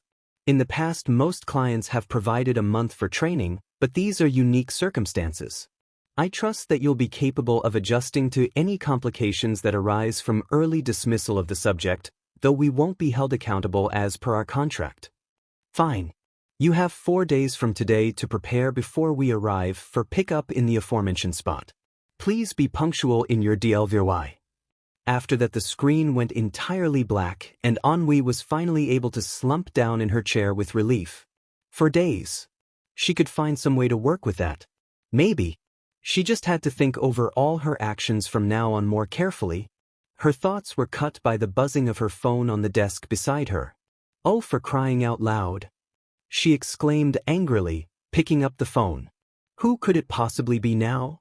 Caller ID indicated that it was one of the surveillance officers, a guard like Vex who checked cameras and inhibited subject movement when it became unstable. She answered reluctantly. Even if this conversation went poorly, she'd be able to blow off a bit of steam on an inferior. Whatever this is, it'd better be important. She grumbled fiercely, tapping her manicured nails against her desk in anticipation. I'm not having a good day. Ma'am, I just thought you'd like to know that one of the newer subjects, Izuku Midoriya, finally seems to be active. Anhui dropped her phone onto the floor as she swiveled her chair back to face the camera feeds. Surely enough, the boy had stood and turned to face the other side of the room while the girl, shaking and terrified, stood a few feet away. Despite the defensiveness she had exhibited during the beginning of her stay, she was now utterly defenseless, standing in the room center without a weapon or object to hide behind. Her face held some sort of stubborn resolve, and with a sigh of relief, Anhui realized that she didn't plan on backing down. Things were finally moving forward. It was difficult to discern which phase the subject was currently in, be it 3 or 4, but either way there was no turning back. He still had a bit of determination left in him, obviously, since he'd only been staring at the subject as of now, but the calm wouldn't last. Surprisingly enough, however, the girl began to speak as though she believed she would still be heard. Okay, Midoriya. I can tell that this is really painful for you, and I don't want to be the reason you feel hurt. I've thought this over, and I know I said I'd try not to die, but I want to end this whole thing. I think that you can get out and still be a good person, but I can't get out at all, so the girl choked back tears, causing Anhui to roll her eyes a bit at the overdramatic tone of the situation. I don't blame you for anything that happens. And even if you can't hear me right now, I want you to know that I'm so sorry for doing this. The subject advanced a bit. Just a step, but still it was progress. The girl across from him flinched, but her overall stance didn't shift. And if you can hear me, there's something I want to ask you to do. Another step. Please tell my mom what happened to me. And another. I want her to know that I tried my best to be brave. The distance was closing fast. One more movement and she'd be a goner. Thank you for caring about me until the end. It happened all at once. A punch hit the girl, accompanied by a loud crack that Anhui could only assume was her ribcage based on trajectory. The girl looked as though she wanted to cry out but was too winded by the attack. Her face was contorted into an expression of pained shock as she fell back against the wall. Then something occurred which Anhui could only assume was the beginning of the breaking point.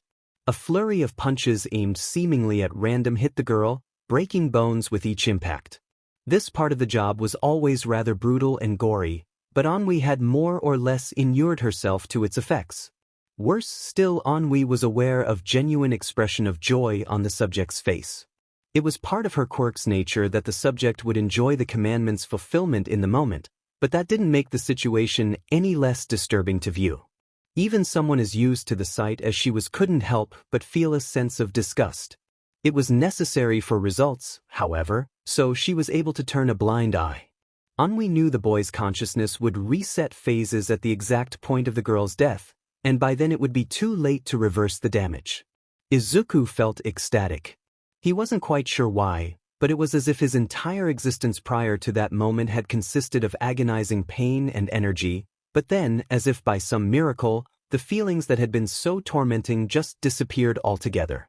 The experience was comparable to finding out you got a perfect grade on a stressful test, drinking water for the first time after a day of dehydration, or realizing that something dreaded like a roller coaster was in actuality thrilling and wonderful. It was the most elated and relieved he had ever felt in his entire life. At least until his senses returned. The first thing he noticed was the liquid on his hands. It was too thick to be water, and it smelled metallic. When he looked down to investigate, he saw that it was a dark red color. But that wasn't the worst of it. On the ground lay a corpse made nearly unrecognizable by the bruises and blood which covered it. Both arms were bent in ways they shouldn't be, and the neck was turned to an impossible degree. Izuku knew who it was instantly. Aima. His voice sounded harsh and airy, the single spoken word was filled with shock and disbelief. Izuku immediately turned away and hurled what little was in his system on the floor beside him. The scent of blood began to mingle horribly with the stench of vomit, and the world spun. It felt as though every sensory intake was too much to handle, and was filled with the chaotic longing to be anywhere but where he was. He covered his eyes and turned away from the sight, unable to stop himself from gagging once more. He could feel the blood everywhere, it was as if the walls were closing in around him. Aima's words kept replaying in his mind. The innocent, sweet little kid who had had no quirk and wanted to be a hero above all else. The kid whose family always supported their dream despite its impossible nature. The kid who had come so close to achieving their dream but had been brought here instead. That kid had died in a brutal, horrible way right before his eyes, and he hadn't even had the decency to say goodbye. He had been happy about it. Izuku ran to the door and began to hit it with full power. He knew his bones must be breaking, but he didn't care. The door, made of some impossibly strong reinforced metal, merely began to dent, and now his knuckles were bleeding, but he couldn't feel it. All he knew was that he had to get out. Away from the mangled thing on the floor a few feet away. Suddenly some sort of force encapsulated the air around him in a bubble, separating him from the door and what minuscule chance of escape he had. The force field cut off all the air around him, and he could feel himself slowly suffocating, but still he struggled to break free. Eventually the air did run out, and he lost consciousness, a feeling both welcome and unwelcome at once. Then everything fell away to darkness. So, are things still on schedule with the Midoriya kid? Anhui sighed and nodded lightly, shuffling a stack of documents into her purse.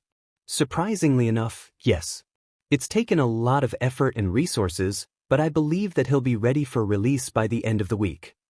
She purposely neglected to mention the fact that she didn't have a week to prepare the subject, knowing that it would only serve to irritate her coworker. Though most of the burden of subject's training fell to her, the conditioning expert had found that it didn't stop others in her company from fretting over the training as well, especially when their paychecks were equally dependent on its success. The current peer in question happened to be a subject surveillance and repression worker, which despite allowing plenty of chances for observation of merchandise didn't seem to do the best job of entirely sating subject-related curiosity. End of the week? That's a bit less time than these things usually take, right? You sure it'll go okay? Anhui felt her brow knit in irritation as she responded. I haven't failed a task in the past and I don't plan on doing so now. If you think it prudent to doubt my abilities, then you may as well resign from your position now, seeing as the fate of this entire business rests in my hands. The women knew the comment was unnecessarily biting, but it was difficult for her to remain polite when under both stress and scrutiny, and her pride wouldn't allow her to admit her misgivings either way. The retort was met with a surprising amount of repentance on part of the younger employee, evident in both the blush that crept to her face and the nervous way she bit her lower lip. Sorry. I didn't mean to seem doubtful of your abilities, you've always done so well in the past after all. I'm just counting on the bonus from this sale is all. Not that you should feel pressured or anything, Anwi. I mean, I'll be okay either way. The girl trailed off, her eyes flitting restlessly to the floor. Anwi was always pleased with the level of reverence and fear the newer employees displayed around her. It was wonderful to have a reminder of how intimidating she could appear. Speaking of which, you're on the surveillance team, aren't you? Anwi asked, though she had in truth already known what the answer would be. Since this particular meeting was taking place in one of the building's elevators on the morning before a workday, she could easily pass the idea of having forgotten her co-worker's identity. She found treating others as if they were below memory to be a fine power play, and it seemed as though pulling rank wouldn't hurt if she questioned the girl about something as risky as she was planning. Yes, I am. Kato AI, codenamed Ward, at your service. The girl's enthusiasm was draining to say the least, and Anwi couldn't help but figure that it likely originated from a longing to climb the corporate ladder. What a kiss-up, she thought, tilting her head to roll her eyes away from the youth's view before facing her once more with a sweet expression. That's terrific. That would mean you're the girl who can create long-distance force fields, correct? Your response to the possible crisis of the Midoriya case was highly admirable. It's no wonder you're so invested. Anwi was referring, of course, to the boy's breakout attempt upon the death of Ueda Aima. Though his reaction had proven to be satisfactory, the accompanying rampage was not. Anwi had been forced to hire a costly professional with a healing-oriented quirk to fix his injuries afterwards, not to mention the price of reinforcing his cell door several times over. Though he was difficult to accommodate, it was no wonder the League of Villains had their eyes set on the green-haired student. Of course, even his quirk hadn't been able to stand up to the incredible repressive effects of Ward's field. Her quick response as well as her effectiveness had no doubt earned her a permanent spot in the group, a fact which slightly irked Anwi. Thank you. I'm just glad someone as important as yourself took notice. I'm willing to help as long as there's money to be had. Good. Anwi commented inwardly. Then this will be easy.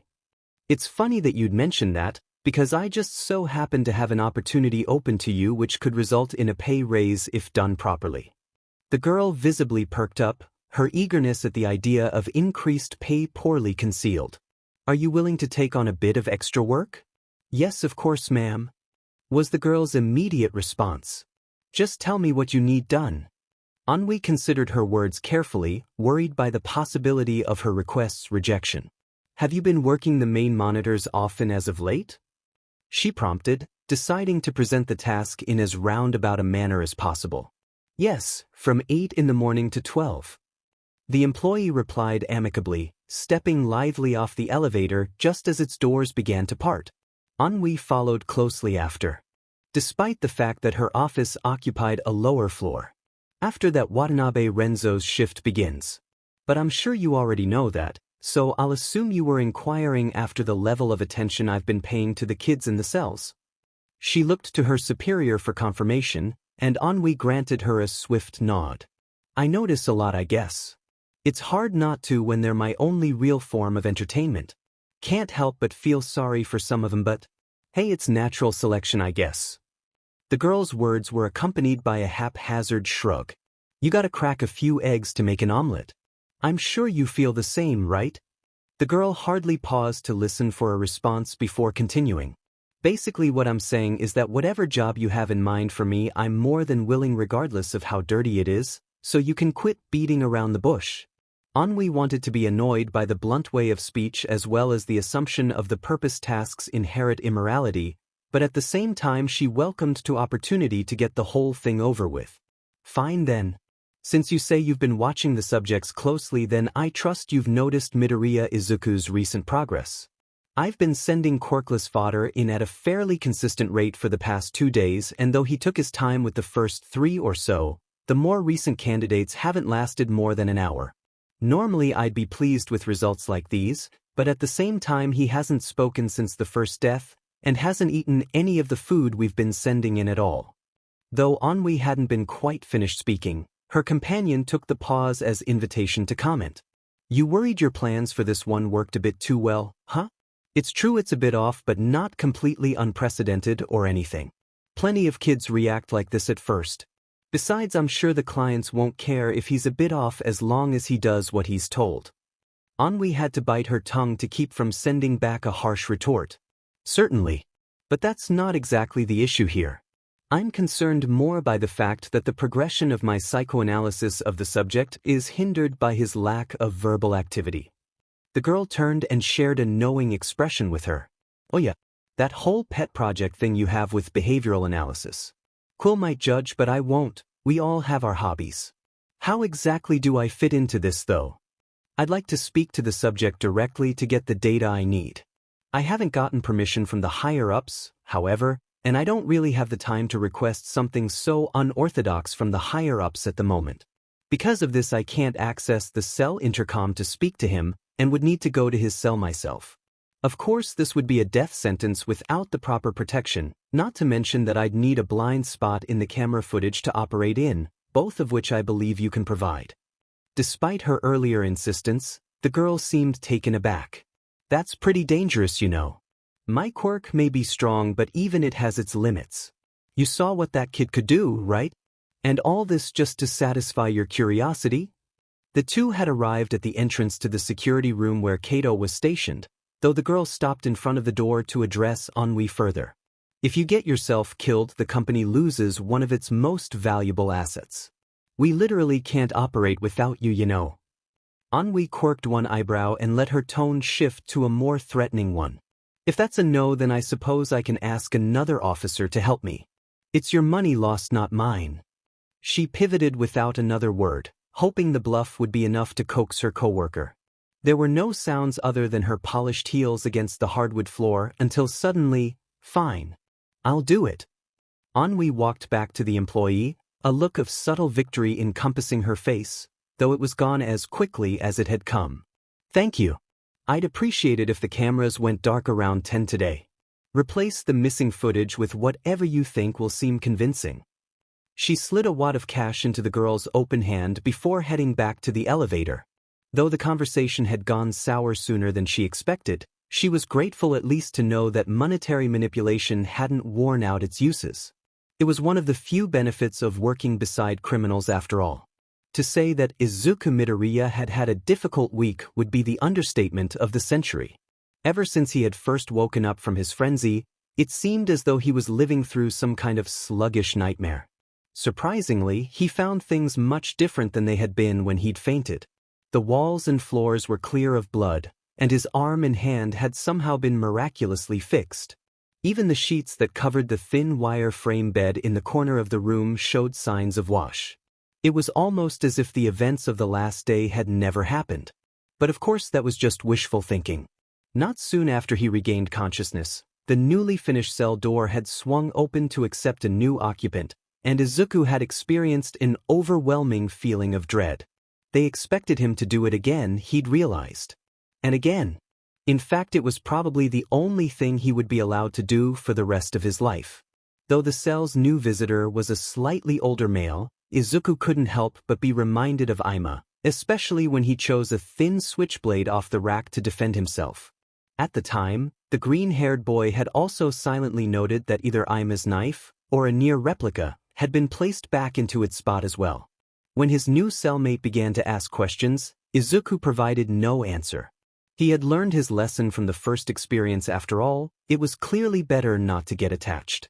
It didn't help much that it seemed as though their captors had neglected to inform his cellmate of even the most basic of information, though it did give some insight into the idea that Ima's level of knowledge hadn't been per the norm. She had been informed of the situation, it seemed, merely to necessitate conversation between the two inmates. He guessed that it was ordered by the women Izuku had met directly after his capture, and though he usually found it difficult to foster hatred for others, he found that she was an exception. It wasn't long before the inclination to kill returned, this time much stronger than the last. It seemed that since his mind now knew what it wanted, it was much more difficult to ignore. With it came the same thoughts, but this time with a cruel twist.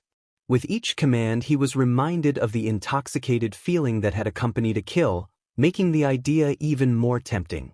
At first he had been determined to keep the new cellmate alive as he had failed to do with the last, but eventually he lost hope for the goal when he realized that his mind was intent on repeating the same viscous cycle of need as before. Since he was certain he couldn't stand to see another person die in the same manner as Ima, he had chosen to rid himself of the need early on rather than allow himself to slip back into a more dangerous state. Though the boy had tried to fight back, he really hadn't stood a chance against someone with a quirk, and Izuku tried to consider it a small mercy that at least his death was quick and relatively painless. As the day continued, yet another person was sent to his room, though he disposed of them even quicker than the last.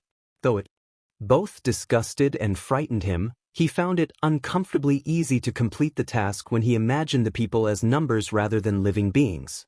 It was a gruesome method certainly, but also likely the only thing standing between him and insanity. Every time a kill was preformed, he told himself that it was for the best, ignoring the reoccurring image of Ima's nearly unrecognizable corpse as it flashed across his consciousness. He was becoming increasingly capable of convincing himself that what had happened to Ima was nothing like what he was doing now, though even his delusions seemed to weigh heavily on his mind. When what he recognized as night had come and another kill had been made, whoever was overseeing his progress finally repented. No more children were sent inside, and he had been able to lay down on his spot on the concrete, waiting for a sleep that wouldn't come. No matter how much time passed in the cell, Izuku was determined to avoid using the bed. The comfort wasn't worth the memories it would bring back to light. The next day followed in the same manner for the most part. Another day, another parade of faceless, nameless prisoners to send to the slaughter. But then surprisingly enough, the earlier constant entourage of victims disappeared right before the time when Izuku's meals were usually delivered. He wanted to take it as a good sign instead of a bad one, but couldn't help but be pessimistic in light of his new situation. His suspicions were confirmed when restraints composed of the same translucent energy he had seen in the bubble from before encircled his wrists and ankles, tethering him in place at one edge of the cell. He wasn't sure quite what to expect at the time. Was he being sent to whatever client had been spoken of earlier? Had he angered his captors in some way? His questions dissolved as soon as a familiar face opened the cell door and entered the room. The woman he had seen earlier, tall, well-postured, and as arrogant as could be with her dark black hair kept in the same tight bun and dark almond eyes looking down on him from behind bright red glasses. The thought came to mind that he'd love to snap those glasses about just as much as he did the neck of their owner. "Hello, Izuku. I see you're still doing as well as ever." There was a glassy mocking air to the woman's voice, and it was obvious that the use of his first name was meant to be disrespectful. For the first time since the command was given, Izuku was actually eager to follow it. "How are you feeling?" Izuku couldn't help but think that this was some kind of sick joke. Whether or not the women had been keeping track of his activity, he was sure she already knew the answer to her own question. It was just a matter of degrading him further. Instead of gracing her with a response, he instead grit his teeth and gazed off at a random point to his left. "Still not speaking, are we? I'd love to say I'm not concerned, but then I'd be lying. I need to assess your mental state for reasons regarding your cell and accompanying release. The faster you answer, the faster I can send you off." The words were obviously meant to provoke some kind of reaction in Izuku, but he had found it hard to consider release since he had learned about the nature of his new lifestyle. Being set free at this point would be even worse than captivity, since outside he would be urged to kill almost anyone he looked at. He couldn't return to school, and there was certainly no way he would let his mother see him like this. Besides, the freedom the women was offering was no doubt conditional. Whoever he was sold to obviously wanted to use him as a weapon which could hardly be better than his current existence. The women seemed displeased but not at all discouraged. The way she behaved seemed to scream, One of us is going to cave eventually and it won't be me. Now Izuku couldn't help himself from imagining her as a bloody stain on the floor. Look Izuku, we both know that my promises count as virtually less than CRP to you, especially after what I've done, but I'm going to need you to speak for the sake of your classmates if not for yourself. It took him a moment to process that information. His classmates? Then he remembered. It had only been about 5 days ago by his count when he had first met with the self-proclaimed psych doctor and been told that they had captured his friends as well as himself. He had yet to see any proof, yet the idea still made his heart skip a beat. Fine, what do you want? He croaked, his voice hoarse from either misuse, tension, or both. The women smirked victoriously before pulling a black pen and pad from her purse and readying them for use. I'd like to ask you a few simple questions is all. Even her voice was touched with an air of precocious arrogance. The first being one I've already asked. How are you feeling? Izuku's brows knit inadvertently. The question was as useless as its answer was likely to be, so he spared no time in answering it. Like sheet. Next question. The woman shook her head, a slight grin on her face. Try again. And answer in a few more words this time. I can't sleep, I can't bring myself to eat without throwing up, and I'm in a perpetual state of wanting to brutally murder everyone I see. In summary, I feel like dying. He nearly growled, putting as much venom into the words as he could muster. This earned him a smug smile and a few hastily scribbled lines in the women's journal. Wonderful, that actually happens to lead right into our next question. If you feel like dying, then why haven't you yet? Once again Izuku felt himself stop to carefully consider the women's words. Why wasn't he dead yet? At this point he really didn't have any reason to continue on. His dreams of being a hero were ruined, he couldn't return to anyone he cared about for hope of hurting them or worse, and he had 7 deaths on his conscience to boot. Only a few months ago he had considered jumping off his middle school's roof just after some teasing from Bakugo, so what was stopping him from giving in now? It wasn't as if he hadn't had opportunities with all the kids who had fought back. Many of them would have gladly slit his throat. Yet he hadn't let them. He almost immediately regretted the level of consideration he was giving to the women's question, yet at the same time. Maybe I think there's still hope for this condition to be removed. He answered, though he could hear his own dismissal of the idea as soon as it was spoken. Even if he got better, it wouldn't help him forget Ima. Please be honest, or I can't promise your peers' safety. The women reminded him, writing in her notebook all the while. Deep-seated, cold hatred welled up in Izuku's mind, and then he had the answer. If you want honesty, then you'll get it. I'm still alive so I can kill you.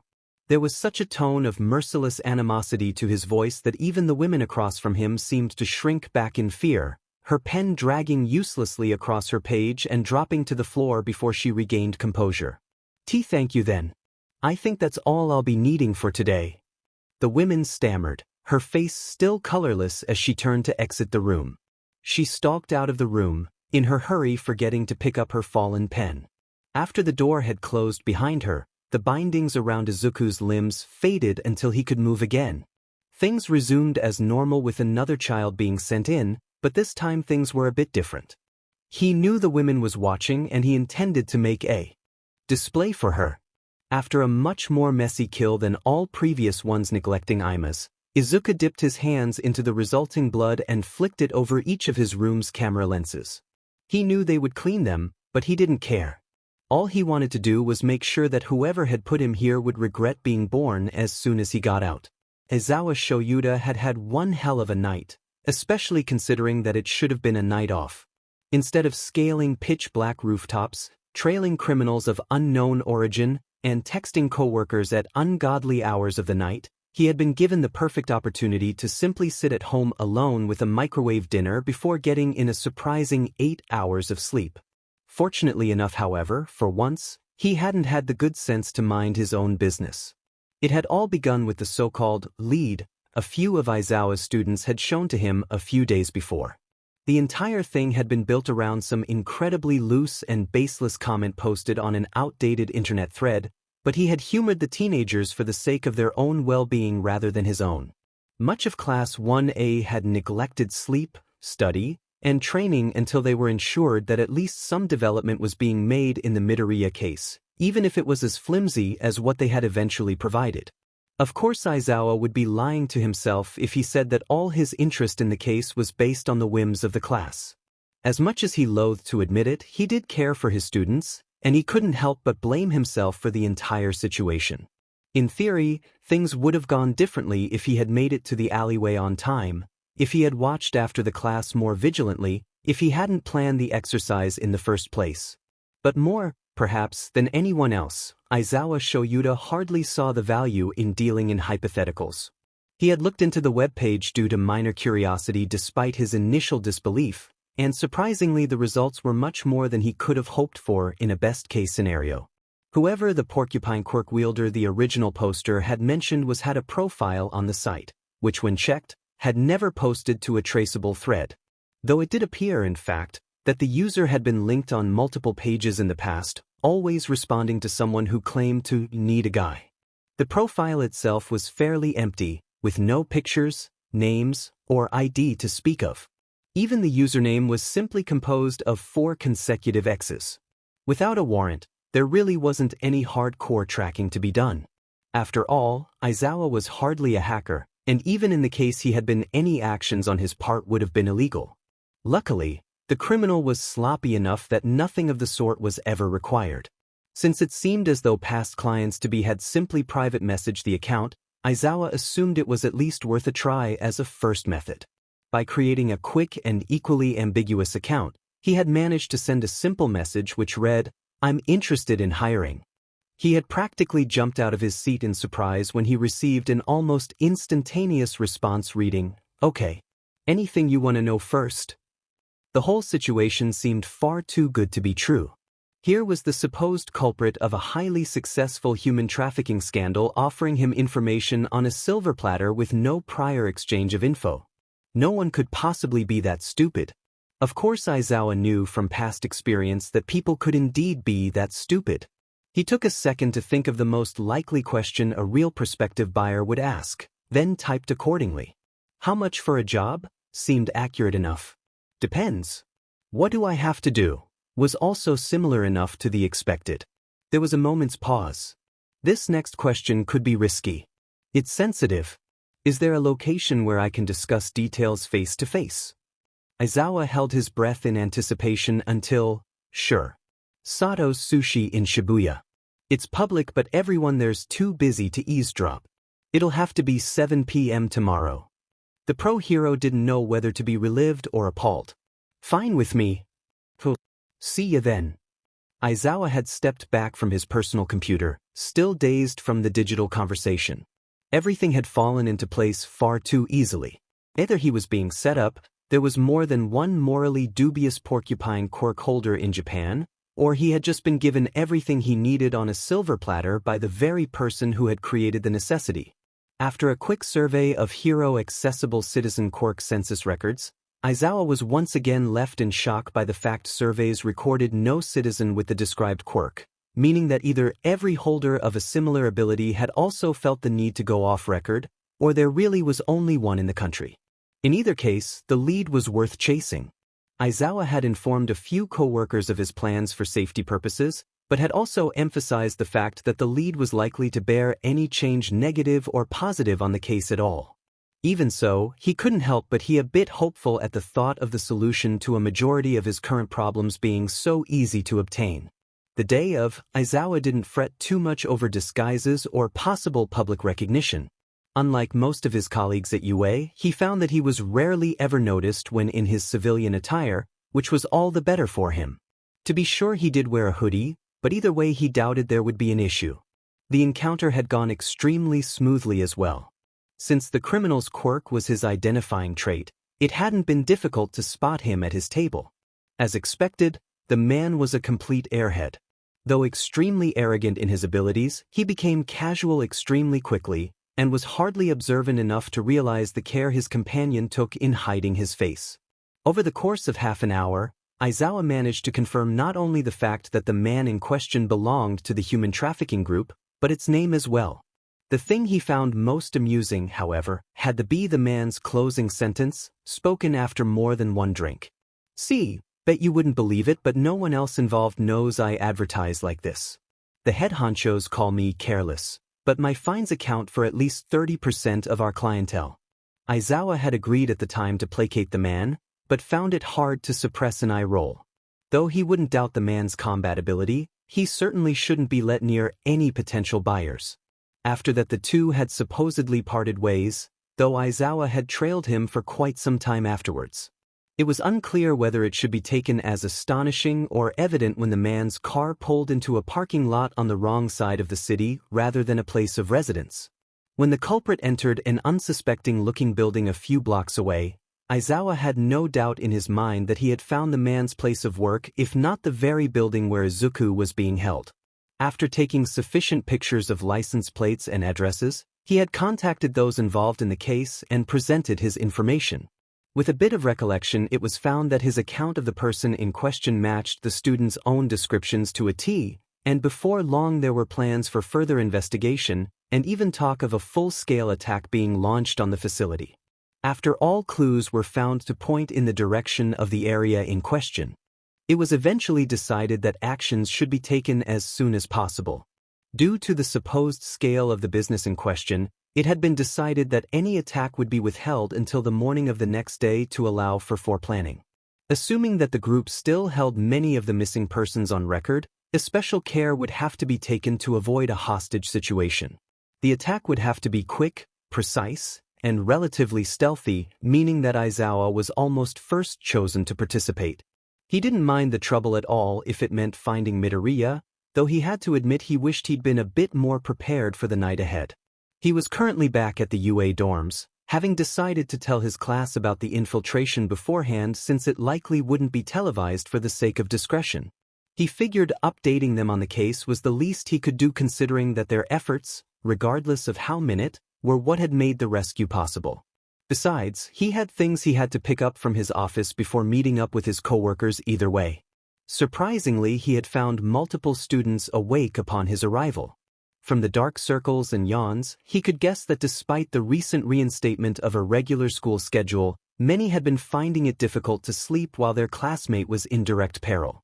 It didn't take much time to assemble everyone in the common room, and from the looks on the students' faces when the news was declared, few of them minded the interruption of their sleeping schedules. Even Bakugo, who was normally irritable about any unforeseen development, failed to provide a single utterance of complaint. Though he did pose a rather negative, interesting question. "If I were any of you, I wouldn't be so excited," he declared in a tone which managed to be both pretentious and melancholy. A whole week has passed since Deku was caught. Even assuming that he's still in this mystery group's facility, we have no idea what's happened since then. He could be dead or worse. The change wasn't immediate, but after a pause the majority of the once upturned faces in the room began to turn crestfallen. While Aizawa himself had considered such a turn of events, it wasn't shocking that the students themselves had neglected to focus on that sort of scenario. Though a good ward to bad thoughts was optimism, the outlook often paired well with falsely held ignorance. "No," a steady voice from the back of the room asserted. "Midoriya may be kind, but he certainly isn't weak. I know he may be injured, but I'm certain he isn't dead. He's too strong to let anyone break him regardless of skill." The owner of the voice stepped forward, revealing himself to be none other than the normally reserved Todoroki. The pronounced look of clarity on his face left no room for argument regarding the statement, though it didn't seem like anyone other than a still straight-faced Bakugo was willing to contradict. The other students seemed to regain their pep, and soon enough, Aizawa was leaving the campus with a surfeit of encouraging remarks and displays of good faith. Still, he couldn't help but feel overwhelmingly negative about the endeavor he was about to undertake. Nothing about this sat right with him, but still. At least there was some hope, he supposed. Though the killings had still been extremely difficult for Midoriya Izuku to cope with, he found that an end goal made it all much more bearable, especially since he now knew he'd be leaving the group's captivity sooner rather than later. Recently, someone who Izuku could only assume was the brainwashing quirk holder had been sending in subjects with the intent of preservation rather than destruction. The first such subject had entered the room much more confidently than their predecessors, and instead of going for the weapons rack immediately like most, had tossed a letter across the floor. With no better course of action to take, Izuku had picked up the paper with the intent of reading. The stationery was the very same he had seen strewn across the office of his overseer, and the curt but uniform style of writing would suggest a similar conclusion to its origins. The letter, phrased in fewer words rather than more, had informed Izuku that if he were to spare the next 3 children sent, they would be removed from his cell after a PRD of 3 hours and allowed to remain alive for an extended PRD of time in comparison to their predecessors. Oddly enough, Izuku hadn't exactly known how to respond to the letter. On one hand, of course, he felt relieved. Ever since the killings had began, he had been wishing for a way out of their continuation. The action of killing in any capacity was certainly and irrevocably wrong, and he was sure that every person who had entered his cell in the past had possessed cherished human connections, hopes, dreams, and aspirations which were just as valuable, if not more valuable than his own. But still, Izuku had begun to realize some time ago that whenever he felt guilt for his actions, it was difficult to picture anyone other than Aima. The thought was disturbing to say the least. Out of tens of dead children that he himself had killed, he was only capable of feeling any sort of emotion for one. Not only was the lack of recognition unlike him, but in Izuku's mind it couldn't be read as anything other than unforgivably inequitable. Each face, each name, and each person deserved to be mourned, grieved over, and dwelt on as much as the rest, and as the one who had killed them, no matter how willingly, it was Izuku's job to ensure that they were. Soon enough, however, Izuku realized why he had developed such a strong emotional detachment for those that he had no name for other than victims. The more he thought about the past lives of the dead, the guiltier he felt, and the guiltier he felt, the less motivation drove him to continue on. In a strong moment of clarity, it had occurred to him that the more he allowed the killings to remain in his mind, to fester in consciousness, the less likely he was to retain what semblance of sanity he had left. The mind that had once been praised for its empathy and compassion was now set to be destroyed for its merits, and thus they had receded in the manner of some compulsory defense mechanism. No matter how much Izuku wanted to feel for the nameless corpses he left in his wake, time was making the goal nearly impossible. And Izuku wasn't quite sure which curse frightened him more: the killings themselves or the monstrous apathy they seemed to construct within him. One day, fresh after a killing, Izuku had attempted to muster up some sense of regret or remorse for what he'd done, but after coming up blank, his theory was confirmed. Almost like the way a person's body was apt to adapt to fit a quirk, Izuku's mindset had adapted to fit his new lifestyle. In a crazed attempt to feel something, anything, for the lives he had ended, Izuku had taken Aima's knife and laid a solid red gash across his arm. Infuriatingly enough, however, not even the physical pain of the wound had felt real, more like a distant throbbing than the sharp sting he'd hoped for. At that point he'd wanted to cry, but tears wouldn't even come to his once exasperatingly tear-prone eyes. He'd felt yet another stab of horror at the realization that the inflicted cut had been deliberately benign rather than fatal. After everything he'd done, he should feel remorseful enough to want to die, shouldn't he? Yet still he clung to life like a dull beacon in an impossibly endless storm. Earlier he had told himself as well as his captor that he'd been remaining alive simply for the sake of revenge, the cruel satisfaction he knew he'd find if he managed to return the pain he'd been forced to suffer tenfold back on its benefactress. Of course, that might as well be the reason. After all, his hatred for the women had only grown more inexorable and fiery with time rather than less, and though he felt loath to admit, he often daydreamed of her demise. The dream, however, lost much of its draw when he came to the realization that he wanted revenge for himself rather than his casualties.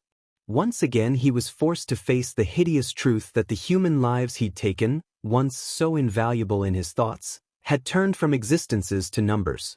Though the cutting became a regular practice, it still seemed to only solidify the unachievable nature of the emotions he sought.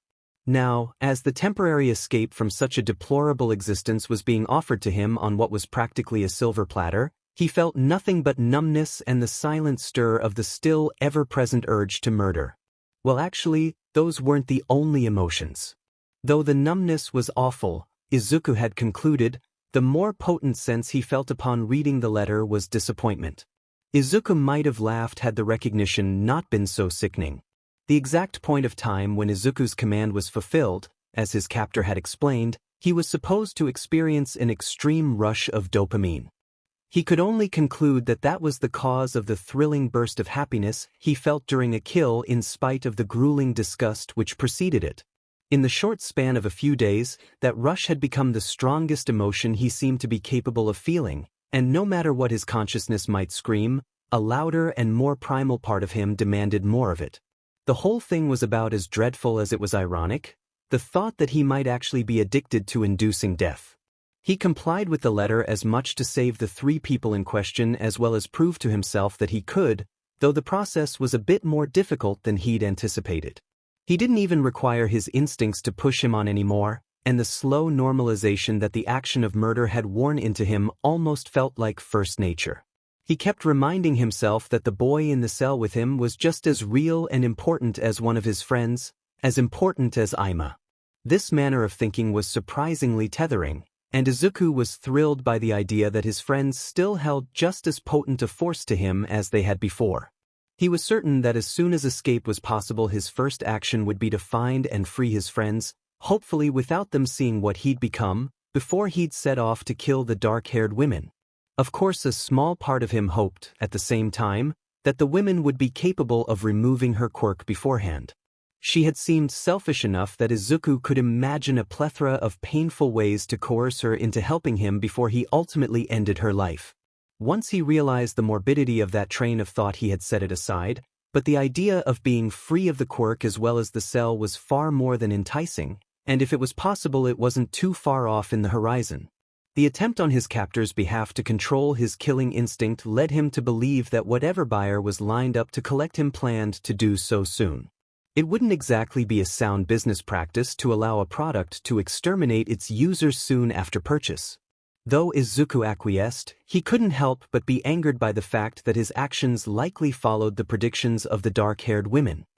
He detested the thought that his actions might give her any form of satisfaction, but still tried to ease the resentment with the promise of her future erasure. Eventually, after the promised 9 hours had come and gone, Izuku was once again assaulted by the hazy barriers that had restrained him during his incinerator's brief visit. As expected, the restraints were followed by the approach of 6 fairly threatening-looking guards, 2 of which were sent to lead him out of the cell door by his immobile arms. At the same time he exited the room, he felt a myriad of alien sensations. One was the shock of the hall's unnatural lights on his eyes, something he knew he really should have been prepared for. After spending so long accustomed to the near-complete darkness of his room, he feared that looking any luminescent room or surface for an extended time PRD would be painful for a while. The other feelings were those he could only attribute to attempted restraints on part of his surveyors. From an onslaught of general ill feelings, Izuku was able to pick out an identical feeling of nausea to that which he had been afflicted with days before. Whoever was in charge of his transportation was really pulling out all the stops. He didn't know whether to feel proud of his ability to frighten the dark-haired women or afraid of himself for the self-same merit. Eventually, after entering an elevator and doing quite some walking, the guards halted in front of a door Izuku didn't recognize. It was a large and foreboding structure that looked more ornery than functional. He wasn't sure quite what to expect when the doors opened, but it certainly wasn't this. As the decorated pieces of wood parted, Izuku found himself staring face to face with Kurojiri, a key player in the League of Villains' recent attack on UA. Izuku felt a knot in his stomach. Now he knew for certain he may have jumped out of the frying pan, but a much more perilous fire was fast approaching. Kurojiri hadn't quite known what to expect from Masquerade. As far as other criminal organizations went, his past experiences hadn't exactly been reassuring. But regardless of whatever doubts he had felt before, he couldn't deny that the boy standing in front of him was a far different one from the one he had briefly encountered during the attack on UA. Besides the obvious change of appearance, there was something obviously darker and more foreboding in his demeanor as well. The boy's unkempt and disheveled hair and clothing may have been attention-grabbing, but the teen's most striking feature by far were his eyes. From what Kurojiri could remember, the green-haired student's eyes had once been wide, happy and hopeful, displaying determination and excitement in equal turns. Now they seemed to be less animate than a toy's, though far less friendly. The surprise the boy should have felt upon seeing one of his school's rivals mere feet away failed to show on his face, and the cold stare which Kurogiri received felt piercing and somehow murderous. Unlike the vibe of a happy-go-lucky go-getter Kurogiri had begun to anticipate, he felt as though he was meeting the lifeless glare of a monster. He suspected that whatever the members of Masquerade had done to the boy had been as violent as it was evidently effective. "Midoriya Izuku, would you please step forward and take a seat?" The man seated at the desk behind Kurogiri motioned to a chair by the foot of the room's entrance, his voice managing to feign politeness even in its forcefulness. The green-haired teen complied, seating himself in a position that suggested he was even less comfortable with the situation than he looked. As he moved, he never took his eyes off Kurogiri, his hands poised in tense fists at his sides. "I can assure you that this is the subject you requested. Midoriya Izuku, male, age 15, strength-enhancing quirk, and former student of the UA Academy for Heroes. We've fulfilled our end of the bargain by delivering him to you physically unharmed, still in possession of a quirk, and willing to comply to the set demands. You requested that he be trained to be serviceable and inclined to commit actions which constituted the breaking of the law and which would be great enough in scale to earn him the title of villain despite his age. Both requests have been followed, though we must warn you that our programmer took some liberties in achieving this goal.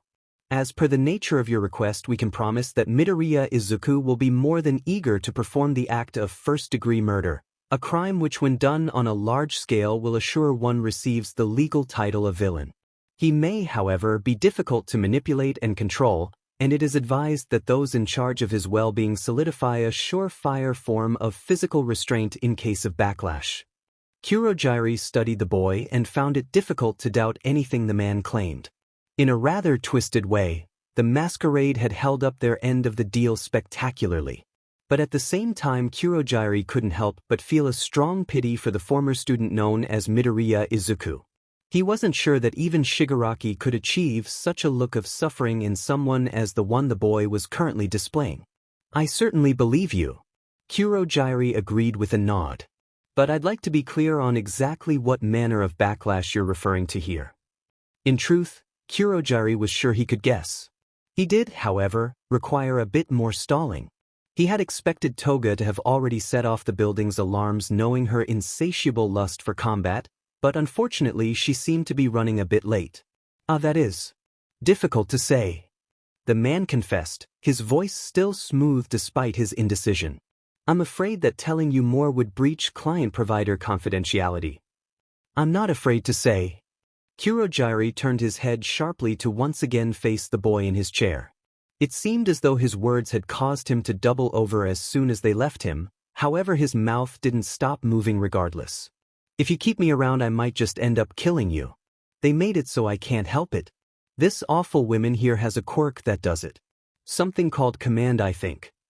Kurogiri understood every word of the boy's speech despite the evident touch of pain. He looked to the advertiser for a reaction and was hardly disappointed. The man's face was bright red, mouth reeling in silence. "Thank you," Kurogiri replied, looking at Midoriya as he did so. "Is there anything else I should be aware of?" Before Midoriya could move to answer once more, a blaring alarm began to wail across the premise. Finally," Kurogiri exclaimed in an even voice. "I'm afraid that's our cue to leave Midoriya." The boy looked up at Kurogiri in apprehension before suddenly, his transparent bindings began to fade. Soon his focus turned from the villain in front of him to the cuffs around his feet, which he then broke almost effortlessly. "What is this?" the man behind the desk demanded incredulously. "You aren't trying to skip out on payment, are you?" Kurogiri nodded his head still turned to face Izuku rather than the marketer. "I'm afraid we didn't exactly have the capital to follow through on our fees. We do, however, have the force to ensure that it shouldn't be a worry. Trust me, Midoriya, I'm certain this arrangement will work out just as well for you as it does for us in the long run. In the meantime, would you mind dispatching this man for me? I'm afraid I'm more of a support unit than a combat one." The boy just nodded his head, an oddly hopeful smile playing on his face. "Sure. But only if I get something out of the deal." If you let me set the other captives here free and save a particular employee for me, then I'll do whatever you need me to. Kurogiri was shocked by the easily met demands but couldn't do much other than agree. Of course. Could you please describe the person to me so my cohorts and I know who to confine? Midoriya was grinning now. I don't know her name, but she's about 180.34 centimeters by my best guess. She has long black hair, but it's always tied up from what I know. She should also be wearing a suit and pencil skirt. Then consider it done. I will inform the rest of my accompaniments to detain, but spare, the women in question until you've been to see her. Since there was apparently nothing else to discuss, the boy walked over calmly to the man in question and dispatched him as asked. The event was a bit more gruesome than required, but Kurogiri was already seeing how well Midoriya Izuku could fit into his new role. Afterwards, the boy departed from the room in an almost giddy manner, waving at Kurogiri as he passed by. Kurogiri wanted to be puzzled by the whole exchange, but really couldn't risk any more time on such thoughts. He had more villains to transport to the premises after all. No one with a position in Masquerade could be left alive to give others any idea of the origin of Midoriya's new nature, otherwise the overall plan would become immediately less effective, and it was one that he knew Shigaraki was far too excited for to let go to waste. Izuku could tell that he was essentially skipping down the halls of the building but really couldn't bring himself to care. Soon enough his captor would be dead and his friends freed, and he didn't really mind whatever happened afterwards, even if he did have to accompany the League of Villains in the future. The instant gratification of his daydream scenarios coming true was far too overpowering to think of anything else, and besides he always had the fail-safe plan B of simply dying if his reality became too hard to face. Or at least that was what he told himself. Some of the rooms he passed were occupied by busy League members, though he barely spared them a passing glance as he headed for the elevators. Since the floor in this area was made of wood and the one containing the holding cells concrete, he guessed his destination was the ground floor. He punched in the correct number with a shaking hand before descending. He wasn't quite sure what he'd do if and when he actually saw his friends. Luckily, the kill from moments before had tided him over quite a bit, but the thought of encountering one of them in his current state was still terrifying. Besides, what would they think once they found out what he's done? At the very least, they'd dislike the fact that he was working with villains to set them free, and the promise he'd made to return afterwards. Of course, he still didn't know for sure if it was a promise he planned on upholding. When the elevator opened with an encouraging ding, Izuku was met with familiar surroundings. Cells were lined up on either side of the hall, each with an identifying document pasted crudely to the door. Izuku tackled the problem of opening the doors as best as he could, by using a low percentage of his quirk to blow them off their hinges.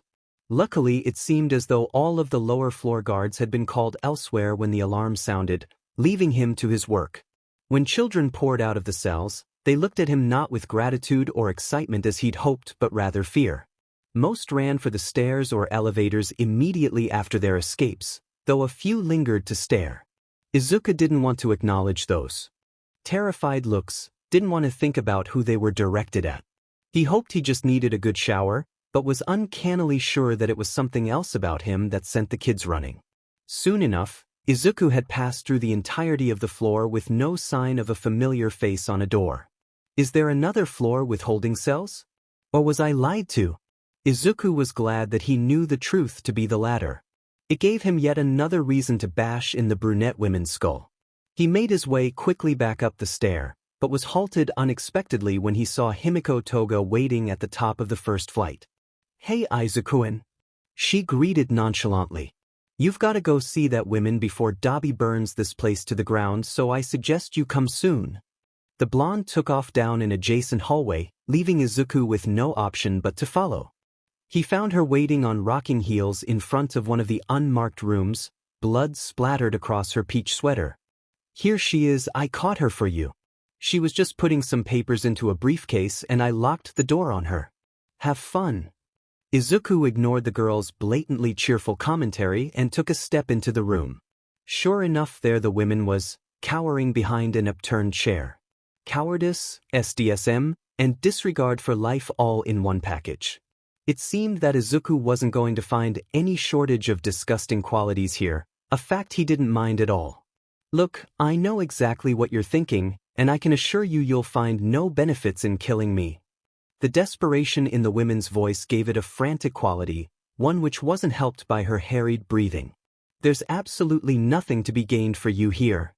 Izuku narrowed his eyes, taking a step closer to the women. She backed away in turn. Fine then. Tell me the benefits of keeping you alive, because right now I'm not hearing a compelling argument. His words came out in a growl, something he'd thought himself previously incapable of. The women flinched back at his words, but began rambling on nonetheless. I am a highly accomplished mental programmer as well as a decorated psychologist. I promise you I can help whatever group you're joining immeasurably. I can provide dash. No. Izuku cut the women off mid-sentence, shocking her into silence. I don't care about the league. I want to know how you can help me. The last word came out a bit more assured than he'd meant it to be, but it was effective regardless. Why you? She stammered, her voice quavering. She scooted back a bit further, legs shaking. Well, there isn't much I could do for you specifically right now, but I'm sure dash. Izuku cut her off again, this time intending to use authority in his voice. Stop dancing around the subject. Can you or can't you remove the effects of your quirks? And don't lie. I'll know. It was a bluff, but the answer was obviously honest. No, I cannot. I've never been able to. Now, after all the time spent praying for some emotion, Izuku began to feel himself cry. As much as he had told himself he was prepared for this was not what was supposed to happen. He was meant to remove the quirk. He wasn't meant to spend the rest of his life in a vicious cycle of killing and despair. He had been so close to being a hero. So close to impressing the people he looked up to making meaningful friends, to making a difference in the world. And now it was gone. Just like that. Before he even knew what he was doing, Izuku had rushed forward and grabbed the woman by the throat, pulling her up off the ground. The ensuing scream was deafening, but Himiko didn't come in to check on him, so he supposed it was fine. You'd better rethink that answer. He demanded, his words steady despite the hot tears pouring down his face. You get 3 minutes. The women clawed at his hands, but even her generously long and sharp manicured nails didn't cause any feeling. He was sure he was being cut, but it didn't matter. After a few moments of struggling, the women finally stopped, turning her large, panicked eyes to look down at his face. If you kill me here, then you really will be a villain, you know. She managed to utter. Wrong answer. At this point I already am, and I'm not even sure I can bring myself to care. Izuku threw the women against the wall as hard as he could, satisfied by the sound of breaking bones. He felt the telltale rush that meant a kill had been performed, and took a few minutes to savor the feeling before exiting the way he'd entered. Toga followed carelessly behind him like a lost puppy, and he could feel her ogling at the blood splatters on his uniform. He simply ignored her as she joined him in the elevator, pressing a button he remembered to belong to Kurogiri's floor. He passed numerous corpses on his walk, but failed to notice that a large fraction of them belonged to the children he'd previously set free, due to the fact that he was either too absorbed in thought or too deep in his autopilot to look. By the time he reached Kurogiri's room, it seemed as though all the villains had vacated the premises except for a disgruntled-looking Dabi and the portal-manipulating villain himself. So, you've decided to enlist. Kurogiri stated. A choice you won't regret. If you would join Miss Himiko in returning to base, I would be most appreciative. We have a bit of work to finish up here before we go. Izuku nodded numbly, entering the portal without argument, a delighted Toga bounding in behind him. He only caught a whiff of smoke before the darkness closed around him. Hey, Mr. Suzuki? The police officer muttered urgently into his microphone, attempting to hopefully catch the attention of his boss back at base. Yes. What's so important you had to interrupt my meeting? We have professional heroes here to help. The underling ignored the blatant annoyance in Superior's tone, continuing on with his report. You told us to monitor all entrances to the building in question and warn you, but this isn't exactly a traceable entrance or exit. A loud sigh traveled over the phone, followed by a question. Fine then. If it's not someone entering or leaving the building, then what is it? The covert officer nervously wrung his hands together, knowing that his next sentence was likely to anger his correspondent. Well, you see, based on the amount of smoke coming up from the building in question, it seems to have spontaneously caught fire. Despite this, however, no one is visibly exiting the premise. The groan that ensued afterwards confirmed the lower officer's theory. Well, my luck's sheet. Guess I've got to tell these heroes to call off their mission. It's really too bad that this lead turned fake. I heard it had something to do with all those missing kids. Despite the lack of visual communication between the two, the officer on site began to nod his head. Yeah, it's a real shame for sure. In retrospect, Izuku wasn't quite sure why he'd decided to uphold his promise to the League. He had considered numerous possibilities already since stepping out of the portal, all of them making at least a decent amount of sense. The first was the most rational. The building was about to be burnt down and was infested with villains besides, so it wasn't practical to stay or defy an enemy with an obvious advantage both numerically and strategically. Though he could have slipped away unnoticed before his visit downstairs, he'd felt the trip necessary enough not to feel any regrets in taking it. Afterwards, he'd been closely watched by Toga, and though he would have gladly fought her, she likely would have been quickly backed by her accomplices. The second was still understandable. He'd been shocked and dazed based on the events of the day, too much so to think in a level-headed manner when presented with a difficult ultimatum. After all, he had killed someone a little less than 10 minutes before departure. No one could have judged him for being a bit out of things. The murder, on the other hand, well, he'd rather not think about that.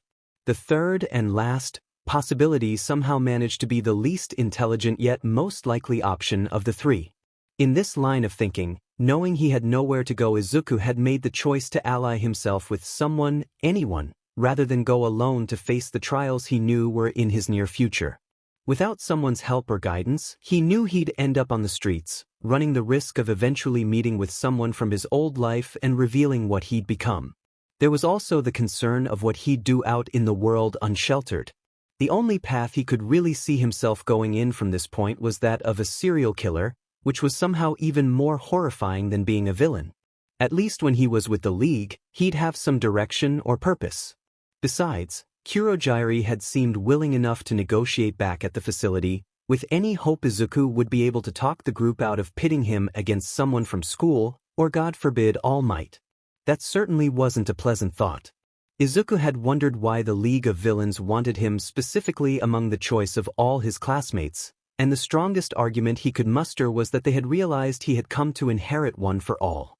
Some time ago, when the villains had kidnapped Bakugo, the thinking behind it had been a bit more obvious. He had explosive temper, excessive pride, and a fairly masterful control of his powers, so it stood to reason that he would make a good, if not willing, criminal. Izuku, however, possessed neither of those traits. His ability to control his quirk was volatile at best, and he was perhaps the most mild of all his classmates. Or he had been, he supposed.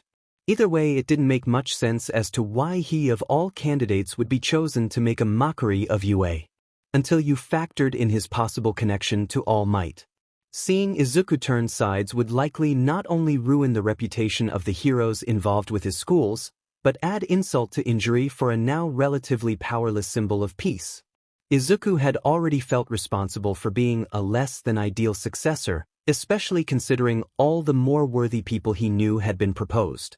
Now more than ever, he was positive that his elevation of status had been a complete mistake. Now he was entirely unfit to carry any heroic title, much less that of his idol, but the fear of being a quirkless nobody again was too strong to allow Izuku to admit he needed to find a new recipient for the power. Izuku found his actions driven by a selfish purpose, and still he was unable to shake them. It wasn't that he had been entirely selfless before by any means, but at least he had been able to do what was right for those he cared about. Now he wasn't even capable of that. As soon as he'd emerged, he found himself in a warehouse not unlike the one that had been wrecked in the attempt to save Bakugo. It was large enough that Izuku couldn't see the walls clearly, and the only light that shone in was through gaping rectangular windows perched just below the high ceiling. Industrial-sized metal shelves were lined up at intervals across the floor, and a catwalk hung eerily above. The whole place gave off a very ominous feel, especially since the moon outside cast such long shadows on the building's contents. Izuku was a bit startled to realize that this was his first time seeing the sky, through windows or no, in at least a week. He desperately wanted to walk outside to feel the fresh air, but thought better of it when he heard Toga step out of the opening behind him. "Hello again, Izuku-an," she greeted, stretching out a hand for a casual wave. "Welcome to headquarters. For now at least. We use this complex for meetings mostly, but I'm sure that you'll be staying here somewhere now that you've joined up." Izuku was once again struck by the girl's casual use of a nickname when referring to him, especially since they'd only just been acquainted for the first time off the battlefield. While he would have loved to contradict her, he was a bit too put off by the bloody knives he carried to risk irritating her. Thanks." He hesitated. "Nice." The girl giggled in response. "Yeah, I've always thought it was a bit of a dump, but I'd never say it around Shigaraki if I were you. I guess you might as well though, since something you do's bound to set him off anyways." Izuku shuddered a bit at the thought of seeing the hand-clad villain. While Kurojairi seemed reasonable enough and Toga at least held a bit of an odd fondness for him, Shigaraki was a complete wild card. In all of Izuku's past meetings with the man, he had come across as more than a bit unhinged, and it had seemed as though he hated him almost as much as he hated All Might. Which was hardly shocking considering what they might now know. Toga seemed to take Izuku's silence as an opportunity to walk away, though she stopped to perch herself atop a nearby crate. "The other guys should be back here soon. And by the other guys I just mean Dabi and Kurojairi. The rest of the people we sent out were just temporary muscle, so they'll be sent somewhere else," she remarked. "Then you'll probably get the full rundown. And before I forget to mention, you're not allowed to leave. I guess it was probably pretty obvious already, but we have security cameras and orders to keep you in. If you try to get away, we hunt you down. But if you don't try to leave like a good employee, you get special privileges. If Shigaraki gets it in his head that we can trust you, you might even get to go places by yourself eventually." Izuku could feel the blood drain from his face, but he nodded anyways. Freedom might be close in physicality, but in truth he was still nothing more than a trapped rat. "Don't look so down about it," Toga encouraged, that ever-present cheerful edge to her voice. "I promise most of us here don't bite, and even then it's only the good guys." It felt as though the last statement was almost a direct attack on Izuku, but he grinned if only to shut her up. "Thanks," he quipped, this time coating his voice with a bit of false warmth. "I'm sure I'll be fine then." Though the line had been a bit difficult to deliver, it seemed to satisfy the blonde, who began to focus on wiping her knives clean rather than making small talk with her prisoner. Izuku, who was quite comfortable with the ground at this point, sat on the floor rather than joining his companion on a crate, leaning up against a pillar for a bit of support. With nothing else to do, he pulled out Ima's knife and studied it in his hands. Unlike Toga's weapons, the blade was fairly small, boasting a grip small enough to fit the hands of a child but a reach long enough to ensure it could still do damage. Izuku was a bit proud to still feel a deep sense of remorse when he looked at it, though it wasn't quite enough to bring tears to his eyes. He was shaken from his thoughts by the echoing sound of heavy shoes on concrete, and swiftly slid his sole belonging back into his pocket before turning his head to view the new visitors. Though Dabi had entered the room first, Kurojairi was not far behind. Izuku couldn't help but feel the urge to sprint away as both of the criminals' eyes focused on him from the center of the room. Unsure of what to do, Izuku simply rose and began to walk over, stopping a yard or so in front of the two new arrivals. Toga quickly followed, walking with an oddly lithe grace before joining the others adjacent to the green-haired boy. "Firstly, I'd like to thank you for coming along so politely," Kurojairi addressed. "My sincerest apologies for the brutal methods which we used to procure you. You must understand it was necessary for your freedom." "My freedom, of course," Izuku muttered sarcastically, having regained some of his confidence after thinking back to his time in entrapment. "Because as Toga was nice enough to inform me, I'm not actually at leisure to leave, am I?" Though Kurojairi had the decency to look taken aback, his two companions had much more amused expressions on their faces. "I suppose I should apologize for that as well. I'm afraid that what you've been told is true, though it doesn't have to be forever. We'd certainly like to build this alliance on trust and mutual benefit rather than force, But if you insist on being stubborn, we may need to resort to more unaccommodating measures. Hopefully, however, we can come to an agreement to your liking on what exactly you'll be doing as a member here, and then things won't be as tense. Can we work it out now then? I'd like to get this out of the way soon if I can. Izuku declared, crossing his arms. It shouldn't take long if you're half as competent as you'd like me to believe. Toga let out a small giggle, and Dabi gave Kurogyari a look that could only be read as, "Can you believe this kid?" The older villain ignored both and simply continued with his negotiations. Yes, that would probably be best. What would you like to know first? Our expectations for you or your living arrangements? Expectations, if that means you tell me what my job will be. Izuku retorted, maintaining the same overconfident air as before. Yes. Well, your duties here will be divided into parts proportionate to your time spent here. First, we'd like to solidify your public status as a high-profile villain in our service, meaning that you'll need to commit a crime great enough to be televised with enough substantial evidence to prove you were the culprit. We'd prefer that this statement has something to do with heroes, though it doesn't need to be anyone high-profile. I was told that you would be more than willing to kill on command. Why, yeah. Izuku choked, putting a hand against Aima's knife through the fabric of his pocket. Actually, there's a bit more you should know about that, I guess. I sort of have to kill someone every 24-hour PRD. Well, technically it's more like a 72-hour PRD, I think. But if you want me to be all there, then 24 is best. I'd prefer it at least. Though Dabi looked fairly disbelieving at the notion, Kurogyari nodded thoughtfully. That can certainly be done, he assured, never taking his eyes off Izuku's. But once again, if you're going to participate in a kill, we'd prefer if it were heroes. I'm certain you have some that you've never liked? Some whose ideals that don't adhere to yours? These two idolize Stain, and I've heard he's even fairly popular among those of a civilian nature. If it would be easier for you, I'm sure you could take up a similar mantle. Once upon a time, the idea of imitating Stain would have disgusted the green-haired teenager, but now he wasn't so sure. If he had to kill, then he could make something good of it, for others if not himself. It was no secret that for every admirable hero there were two iniquitous ones, and Izuku himself had seen that in the pro-hero endeavor. Maybe it wouldn't be so bad if he took a similar stance, especially if it helped make the world a better place, even in such a twisted way. Fine. I agree to your current terms, he begrudgingly affirmed. So what about my living arrangements then? Well, considering the space available, we have a few different options open to you. Kurogyari began in an even tone. While many of our members have homes outside of our property, you are not one such case. Accordingly, we will house you somewhere here, where we have cameras and staff to keep tabs on you. Izuku rolled his eyes, but the others hardly seemed fazed. Our more elite members have rooms on the premise, and we could arrange one for you as well.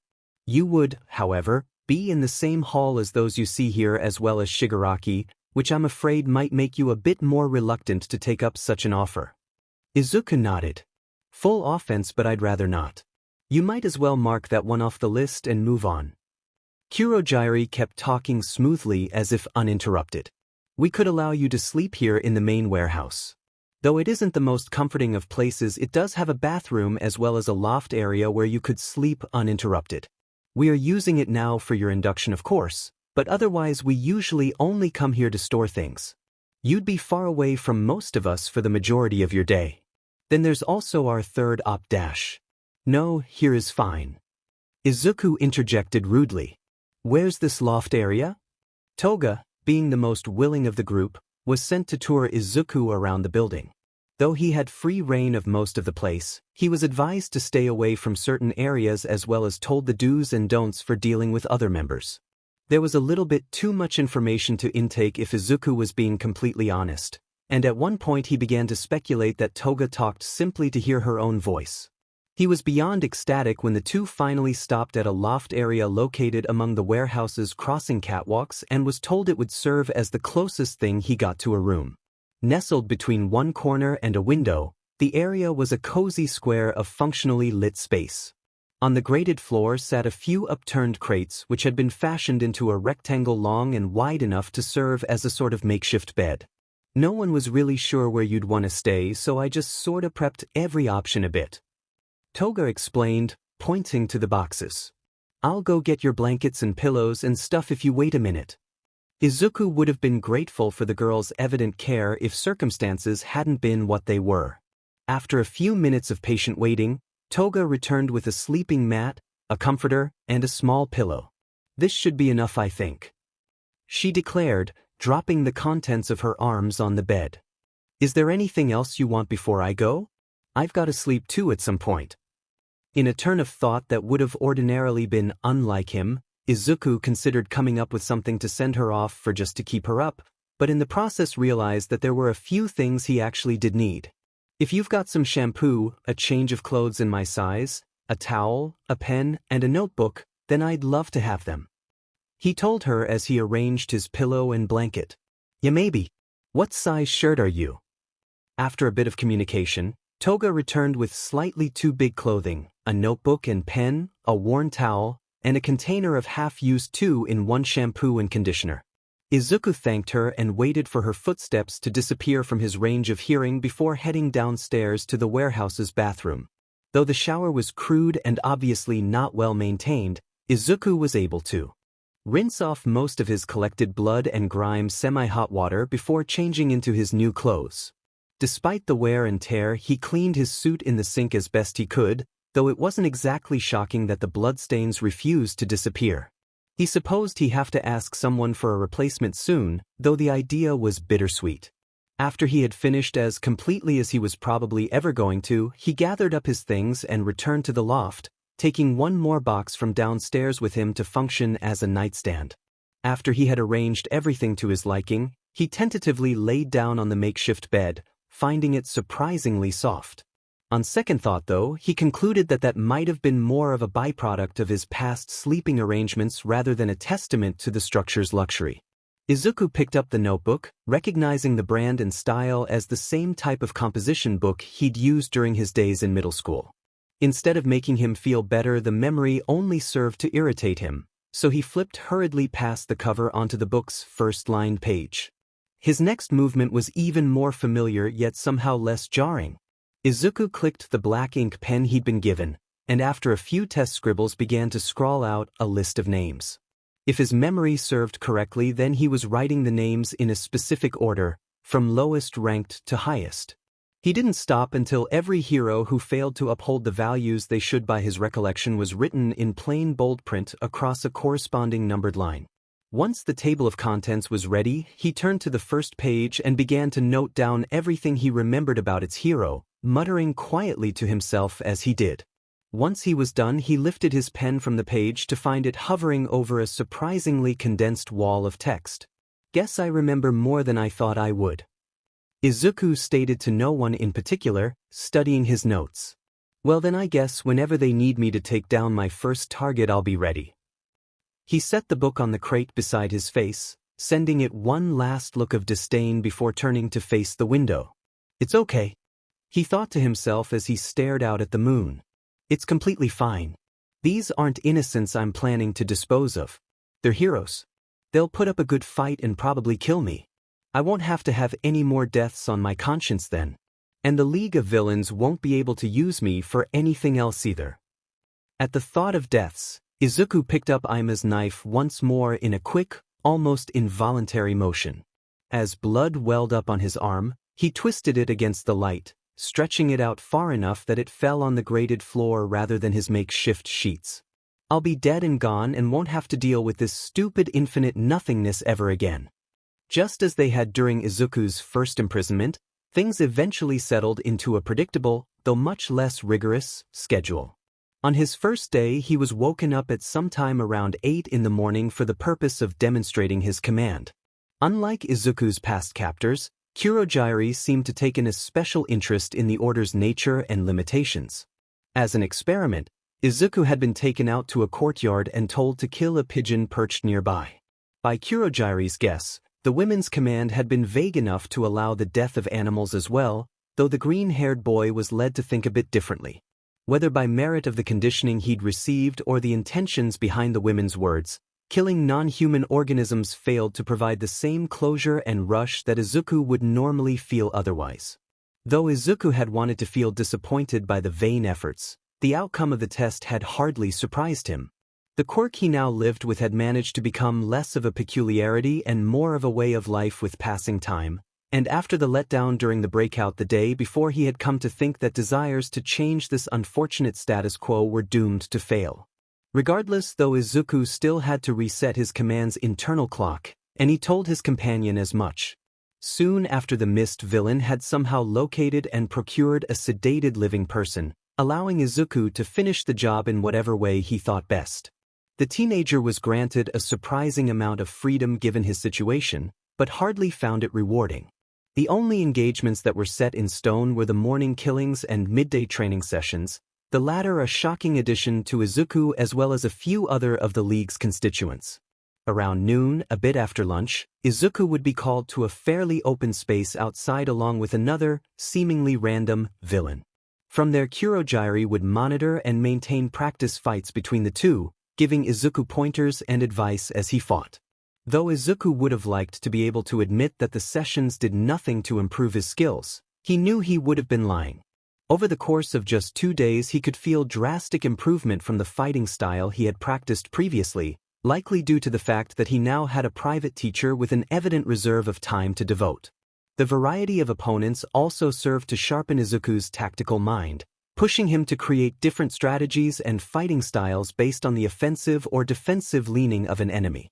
While Kurogyari technically oversaw the training sessions, it wasn't unusual at all for another regular affiliate to sit in and give their 2 cents, and after a while Izuku found out each main villain's strengths and weaknesses based on what combat tips they best delivered. Toga was surprisingly analytical and technique-focused, while Dabi was an expert on controlling and rationing power. Even Twice had helpful commentary in the form of feints, distractions, and misdirection. Even when the consultation was hidden in the form of sarcasm or rude jabs, it was difficult not to see some merit in all the information his new teachers had to offer. While Izuku missed the social and often formal structure of UA, the level of attention he received with his skills under Kurogyari was likely a much faster path to combat excellence, not to mention that his other studies were being neglected in favor of physical training. Izuku supposed that the purpose of the classes was to improve his chances of taking down a hero when the time came, but was far too bored with the rest of his day to refuse. When he wasn't practice brawling, he was confined back into the warehouse, a place where there was little more to do than write and occasionally converse with Toga, the latter being a pastime he was hardly fond of. Like with all her peers, Toga held a somewhat morbid fascination for the boy and his abilities. Though it didn't seem to be public knowledge that Izuku's quirk stemmed from all mights, this didn't prevent an onslaught of villains who thought his strength was either cool or fascinating. Combined with his newfound murderous intent, there were practically people lined up out the doors to watch Izuku's daily slaughter, some admiring his skills and a smaller group of more morally gray others protesting the ritual for its failure to uphold the ideals of one idol or another.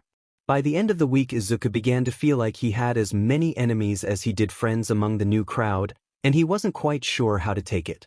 The only person who consistently failed to take an interest in the former hero in trainings actions was Shigaraki Tamura. The few times that the two had met had been tense, silent, and most often the fault of coincidence rather than planning. From the glares that Izuku received from him in passing, he guessed it was likely to remain that way. Though Izuku was hardly on casual terms with anyone in the alliance, it felt as though Tamura disliked him most of all.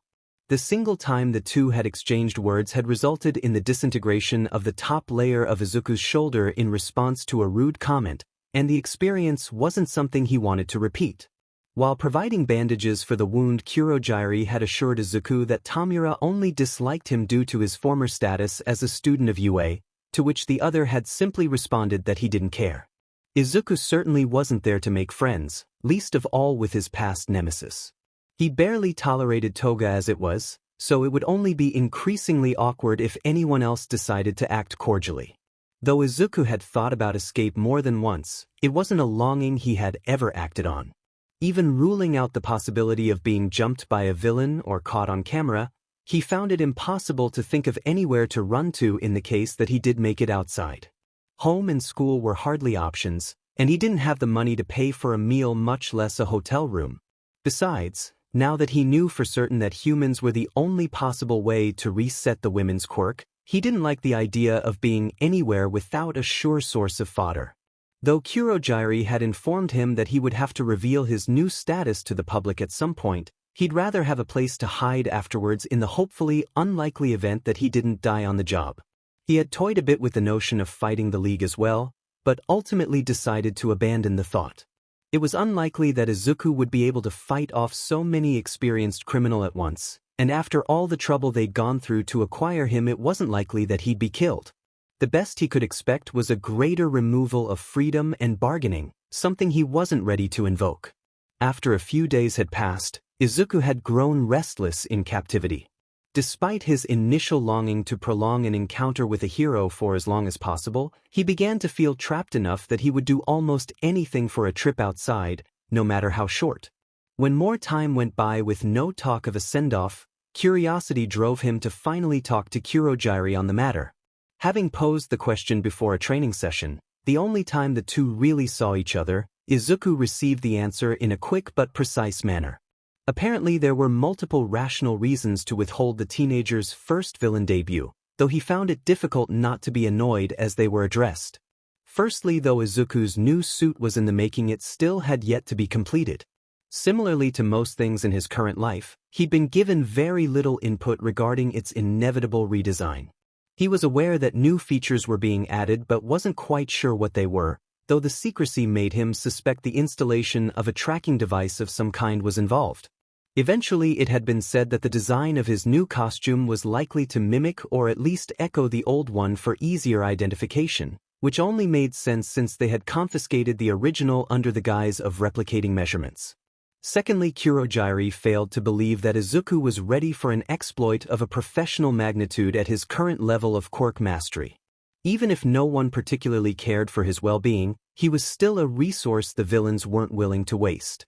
Much to Izuku's dismay, it seemed as though dying in the line of fire might be more difficult than anticipated. Lastly, there was the issue of trust. Naturally, Izuku had done nothing to hide his distaste for the others, so it was no secret that he would desert if given a secure opportunity.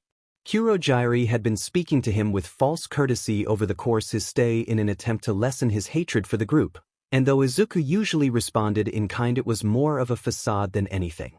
Then there was always the planned suicide attempt, but he honestly hoped that no one had guessed his plot to throw his first fight yet at the very least.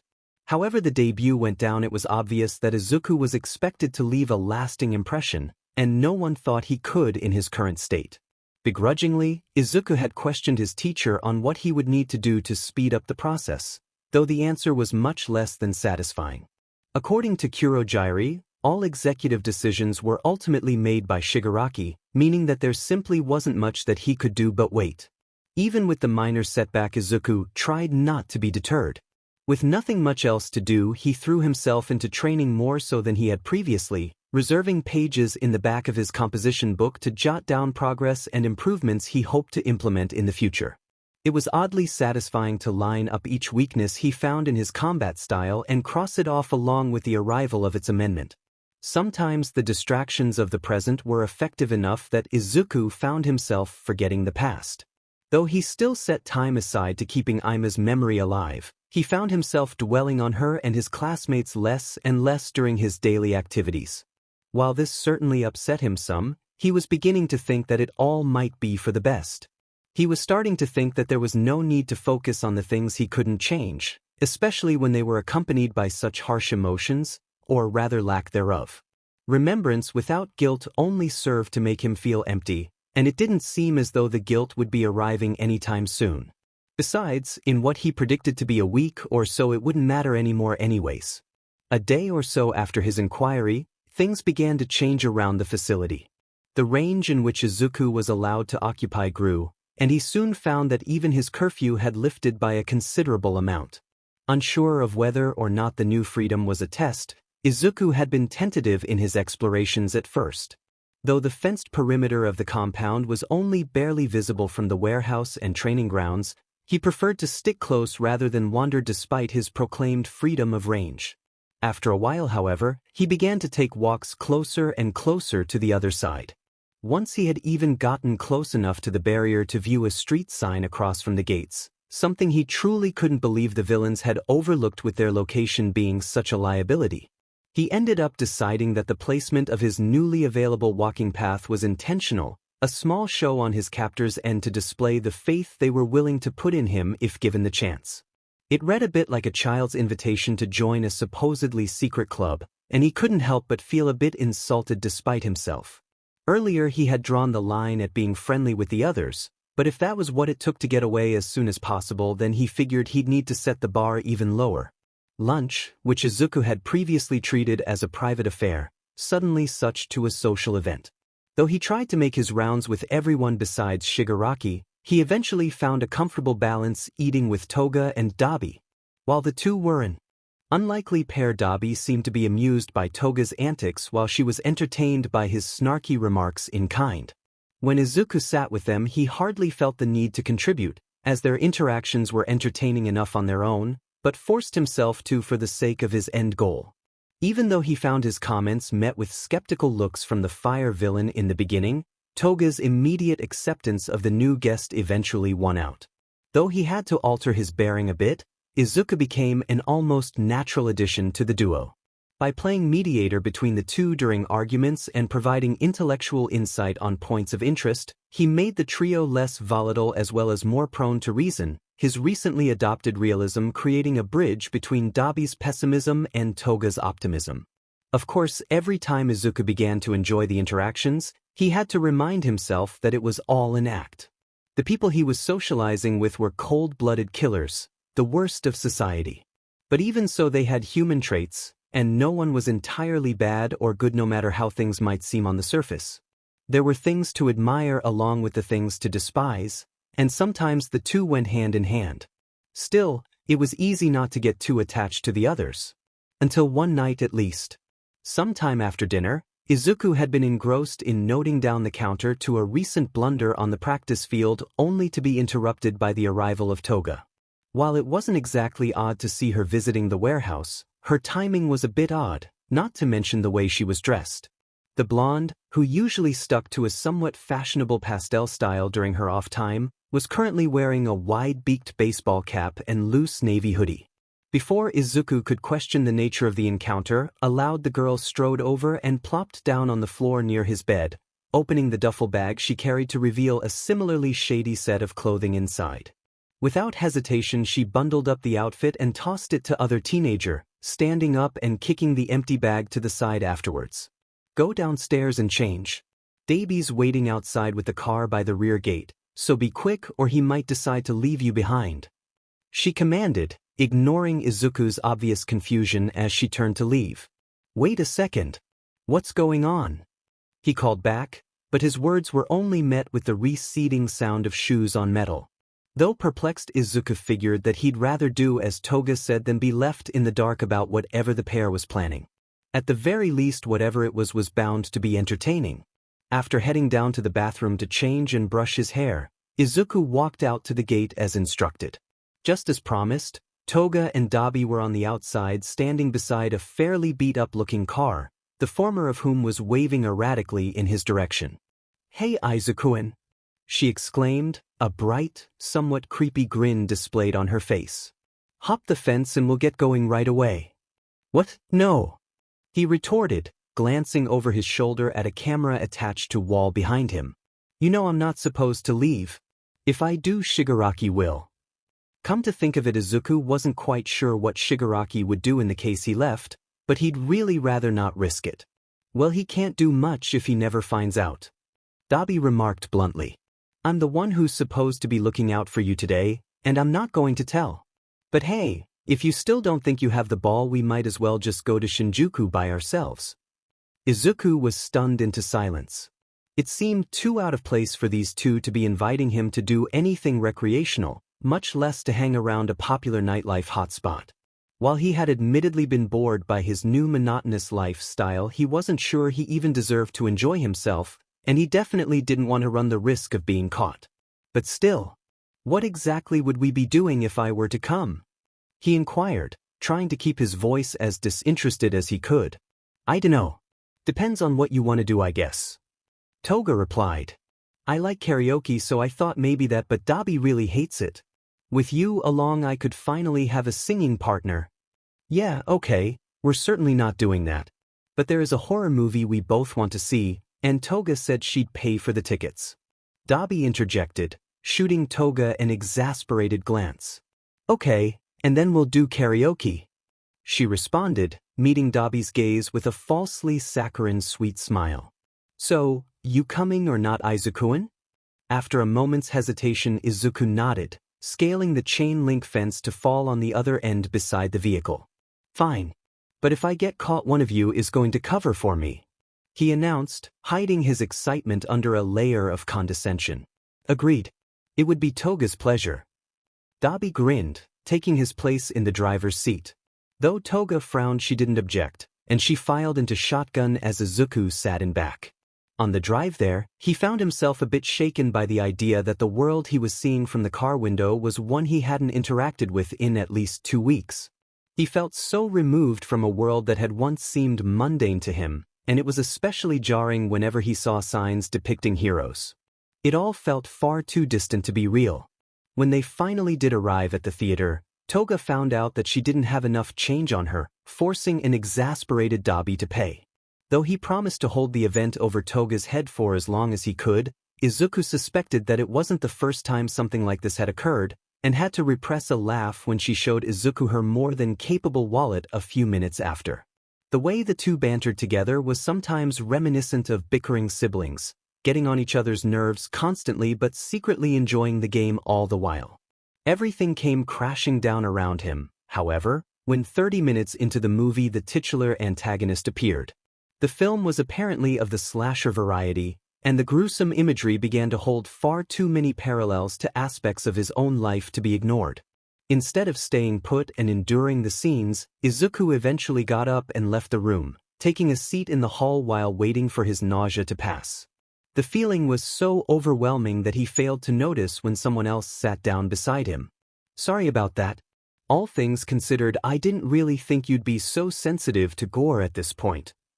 Izuku tilted his head up to see Toga seated beside him, a look of seemingly genuine concern on her face.